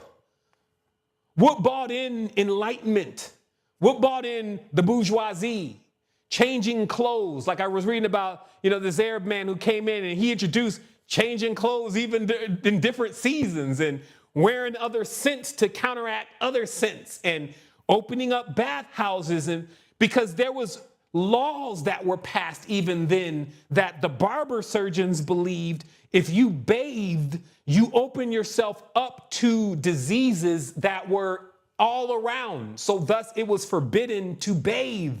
This is the history that everybody seems to forget and put all under the carpet, just like they're doing our ancestors and our elders all the time. It's easy to forget about them now that they're sitting in the pinnacle of society with hyper-intelligence in their hands, but forget the shoulders that are there like, yo, but what are you finding up there? Can you send that knowledge back to the children, my children that were here? What? Double-crossed. Because that's what you get, is you get double-crossed. Now, it doesn't have a specific face or race on it, but it's very clear to see that King James took the knowledge that was present in Ethiopia from the real Levites, because they got the knowledge from Solomon and his son Menelik, or MLK, which later on became Moloch. You see what I mean? So his knowledge. And then as I said, so the society, it gets a complete makeover. And people are moved out of the dark ages. But as I said before then, it was really like a financial thing as it is in the world today. If you didn't have any money, which many Slavs didn't, then you would fall into the black territory of debt. Okay, and I'm gonna show you how this is why the hatred is so deep right now. Because there were so many, let's say, Polish, German. This was a consistent thing in Europe where these people were being enslaved at a certain stage towards the end of what you would say is the reign. And that is boiling down to King James II, and King James III, his son, never was able to take his place because he was disposed. And this is where Martinism comes in, Calvinism comes in, and there's this huge war and spiritual revival, Protestants, stuff that just like, yo, I remember that stuff in school, but what is that all about? Amish people, manifest destiny? What is all this stuff about? And that's how learned people are. It's even about the stuff that we know. They don't put the dots together. King James started Jamestown. Now, think about in the American Gods, okay? There's a character that's like a leprechaun, okay? And this character actually links up with this black lady. And they start going through this role, and they start basically saying that, hey, there's some kind of connection between especially redheaded Irish people with freckles and black people. And that's what we talked about before about Scotia, where Scotland was named after, was a queen of one of the last Egyptian pharaohs and then went into Ireland, right? Where's the rest of that story? What happened there? I'm trying to explain to you what happened there. King James and his father and his father's father instilled a new religion, if you may, which was a remake of the old religion, but it featured a black Madonna and her son, which Vladimir Putin just took out of a case, one of the oldest ones, to show everybody, hey, here's like the truth about the matter. But this is not to prop up black people, white people, or anybody. It's to show you how deep the truth is. Because then with all this new pomp and circumstance, which is Catholicism, that's why you still find a lot of black people that are like Catholics, right? And you think like Catholics the right thing. And again, I'm just speaking from the level of ignorance here. Okay, it's like, yeah, Catholics, and now I'm Baptist, AME on mine. You know what I mean? We're speaking in tongues in here, and Catholic, they all, oh man, no, we got spirit here. You see what I mean? But see, what's happening is those people in Baptist and AME, et cetera, Pentecostal, they're raising serpents with hallelujah. You see what I mean? Which is what that word does. They're raising up spirits, speaking in tongues and divine oracles, and that's where all that comes from. But by the time it gets to Catholicism, which is where King James and all them were at, it's super bougie. Amen. And it's also used as a way to stay in power while keeping all of these other Serbs and people who are either in Germany, because Germany plays a big role in this. The Saxon tribes, the two Saxon tribes that were warring against each other, ended up even joining each other because of the oppression of King James. And then again, understanding that Jamestown was set up with indentured servants. What is this? This is when, and this was what was also a story they replayed on American Gods, but look at the story, and it's all in history, that there were a lot of people that owed debt to the king and to the colonies. So the same kind of Serb like, hey, y'all owe us money now, that debt-based system was present then, even with the black kings. But it went under a religious context because this is where you get Jesuits from. This is where you get black popes from, quote unquote, is a secret society of men who stem from the cult of Amun, their fathers, right? Holding the secrets of language since Egypt and before then, since the first stones were put on the earth, bin, this kind of stuff. The first stone to rise out of the water as the water settles, right? but still a whole world in the ocean. This is what it's like. People are oblivious to also that the reason why they were fighting Yam as the quote unquote, which means disturbed waters, and then also Tiamat, which also has to do with the waters, is because there's a whole kingdom in the waters that still resides in the waters. And because we need sweet water, we can't go over in there. We need oxygen, so we can't go over in there, even though many of our ancestors are from that space. This is what they don't want to talk about: the Holy Sea, the fish hats, the mermaids, the Sibyls in Troy, Brutus, as I mentioned before, and all of this other part of real history, not even more than 400, 500, 600 years old, right there telling us this is why they're not telling you the truth.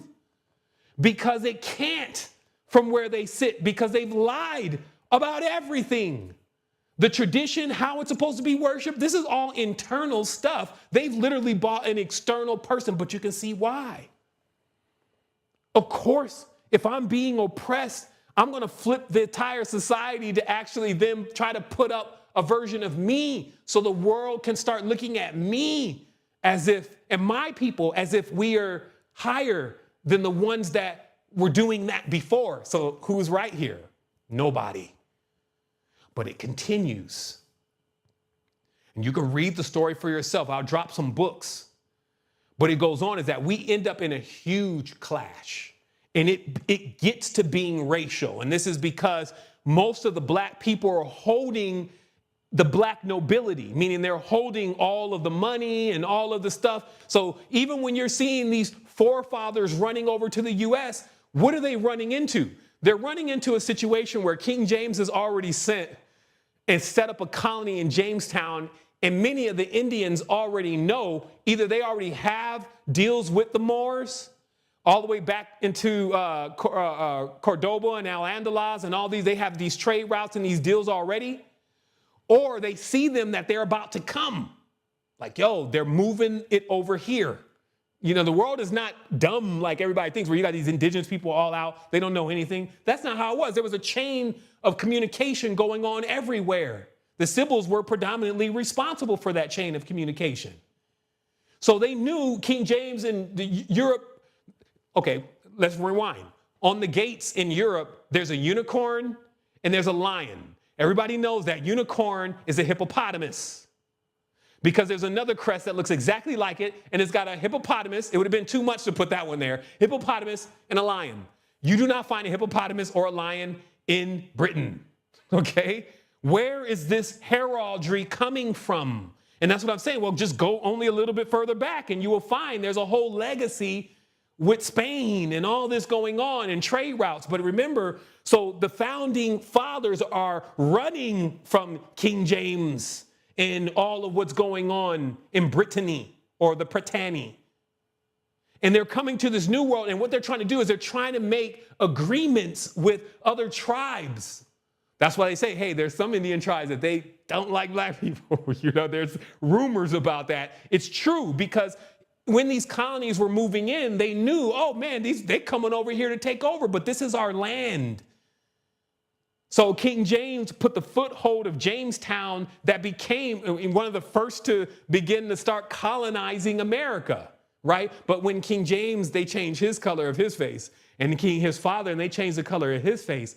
And then you see what I mean? That confuses everybody. Then we're over here trying to figure out which one is right from a racial level, which you'll just run into more ignorance and more stupidity as you try to basically make up for tyrants, like people who actually, like, you can see them today. Give Rick Ross the title of king and see what happens after a while, especially to all of the men first. He'll have all the pretty ladies in there, including your daughter. You see what I mean? Like, this is tyranny. And this is what we need to understand happens when you get these imbalances. Now, think about this. So to sell the U.S. as a country, it was to be against that, right? It was to start something new, right? But it did later on fold back into that again, because some say that was even the plan all along. But in that whole process, many of us got an opportunity to see something different. we got a chance to see ourselves united. And that's what I was saying. It's United Kingdom, United Arab Emirates, United States, all of the Uniteds were that moment where we can all see that, hey, you know, this aristocracy and all these people, they don't like us anyway. Unless we have money or skills, they don't want to deal with us. This is the same thing all the way back in Egypt, especially towards the end. Do you think Pharaoh is letting everybody in his house? Do you think a ruler that rules with an iron fist is user-friendly?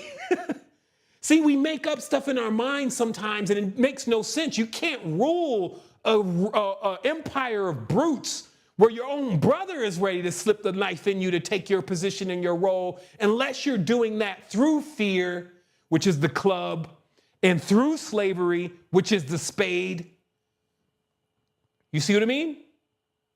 And then you take all the craftsmen and you put the craftsmen close to you and let them build your fortresses, your weapons, and that's what happened. And you know what the last name is? Stewart. Right? You know the last name is Stewart, right? But it's not pronounced that way. It's pronounced sword. Sword. Okay? So the Stewart family, as they're calling them today, were the symbol themselves of the sword. And so anytime they needed to make sure somebody got and fell in line, they were calling knights on you. And they were black. They were marauders. So the whole empire towards the end was really in fear if you weren't bourgeoisie, if you weren't on the top. And those that were on the top got dethroned. The Germans rose up.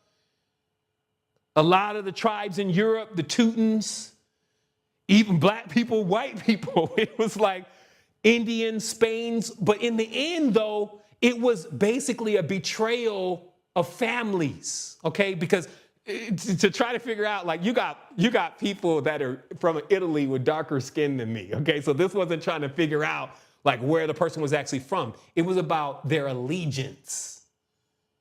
And so when it starts splitting, you had times, and this is your real, like, depiction on the astral plane, at least, of Harry Potter style warfare. You had temples that were being overthrown, that were once in the hands of the old priestcraft, and now they were coming with something new, but more than anything, they were bringing death.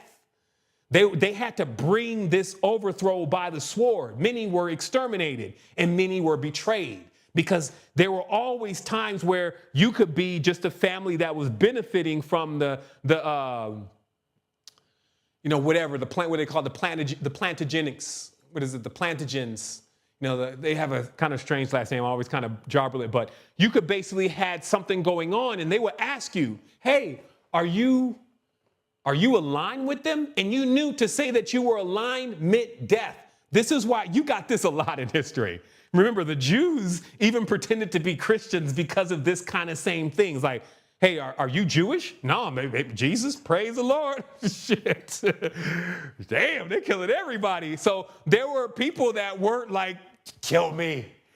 I'm Joan of Arc. You know what I mean? This is not the vibe. People are like, I don't have nothing to do with them. I'll go watch. When you kill him, he was always brutalizing us like, shit, hide those receipts. So this is kind of like the pinch of the game, okay? When new kings or new houses move in, you get this scramble of taking the knowledge and taking the key components and trying to stylize it as you know what I mean? And then, like, there's for sure Ethiopian Bible and everybody in there looks Ethiopian, and there's a European Bible and everybody in there looks European. You see what I mean? So you stylize the secrets, but do people lose the secrets when it becomes too much about the game and not about the code? How could one even begin to deprogram if they won't take a careful look at the language? Most people went headlong into being some kind of spiritual teacher, but taught in the very language in which that was causing the confusion without pointing out the errors within it. One shouldn't be in a rush all the time. They're like, yo, I know.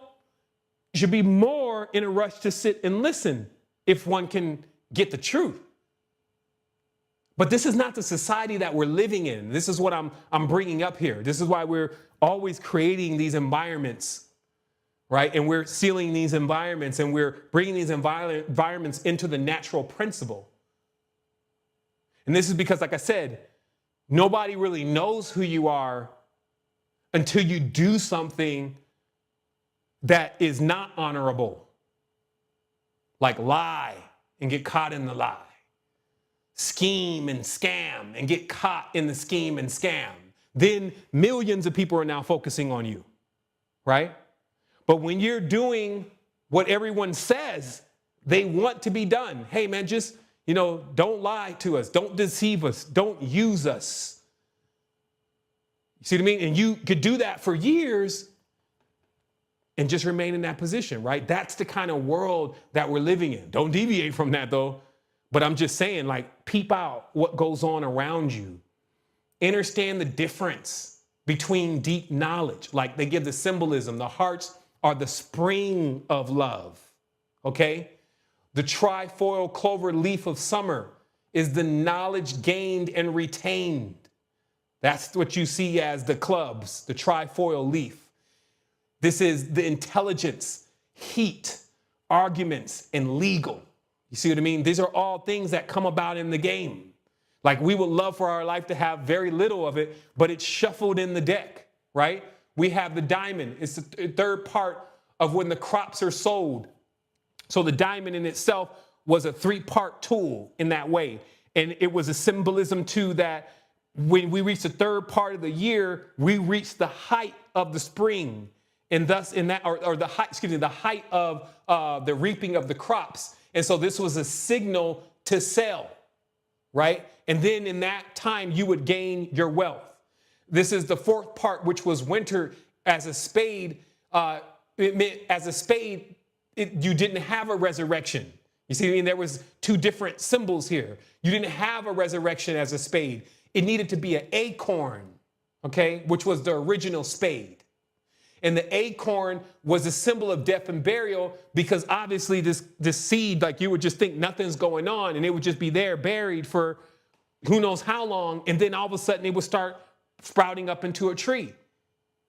So these symbols had these meanings that when they're no longer like relevant anymore, people are moving kind of aimlessly through time, but time will continue. And guess what? It won't end because the 1, 4, 2, 8, 5, 7, it never ends, right? So they're looking for an end. Hey, he's going to come. Jesus is going to come. God's going to come. End of the world's going to come. But that was the same thing their parents were saying. They're not realizing, yeah, the end of the world's going to come for you. It's going to come for every single person individually. And what goes on at that point will be the test of what it is that you actually did in the reality. Did you sit behind just the wisdom itself or the knowledge itself or the spiritual books themselves and use that as a way to leverage yourself over everybody else, like King James, basically? Or like all knights that become knaves? Did you take the bribes? Did you compromise who you were as a character and switch into another one that you don't know how to play? You can't play by hand. You see what I mean? So all of this connection you will see continuously unfold within what you've learned here today. It will be indistinguishable from the reality. So it's not something that somebody needs to prove. As I said before, the proof of wisdom is one in the type of people that it produces. And then, of course, in the end, what remains will be the truth. Now we will just wait for the test of time to take its toll on everything. As I say, time is going to take its toll on everything. So is it going to make you wiser? Or is it going to prove in fallacies? Or excuse me, fallacies, yes. Is it going to uncover things? Because that's what happens in all this. People sneak around, they do sneaky stuff, and then in time, the cover is gone. I have a joke.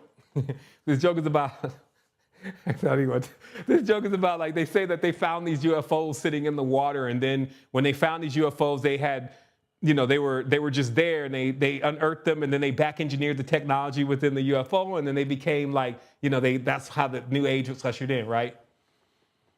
So I tried to think about, did the aliens just forget to call a tow truck, or were they like, yo, don't worry, we'll go back and get it? And then they were like, yo, don't worry about it. There's still dinosaurs over there, man. Don't worry about it. We'll get the shuttle. And then they just got absent-minded and left the shuttle for these. Now, I'm just saying that this is how crazy some of the stories have gotten about how we got to where we're at right now and who is actually involved. I'm telling you, look no further than the numbers. You can start first with the words, and then they will lead you to their master, which is the numbers. And that you take it slow, because numbers can indeed make you numb. But you realize that there are certain reoccurring forces that are magnetic in the reality. And when you embody those forces, which would just be to be yourself, then you roll through a complete system of perfection in this design. So I just wanted to say wholeness and balance vibration. I want to thank everybody that joined into the build today to lend the collective power and energy, and for sure luck that it takes to be able to get to this level of transmission. I can't say how many different things, quirks, and weird stuff that often attempts to deter one from the mission. However, I can also say in each of those that I always isolate that something else was being avoided. And in that way, none of it was actually working against me, but actually working towards me getting to a greater level of truth. Now I bring that truth to you. So for sure, I've sat in a place really by myself in retrospect to things, just studying, honing in the technique, the skill, and the awareness in which I need to sojourn the infinite journey.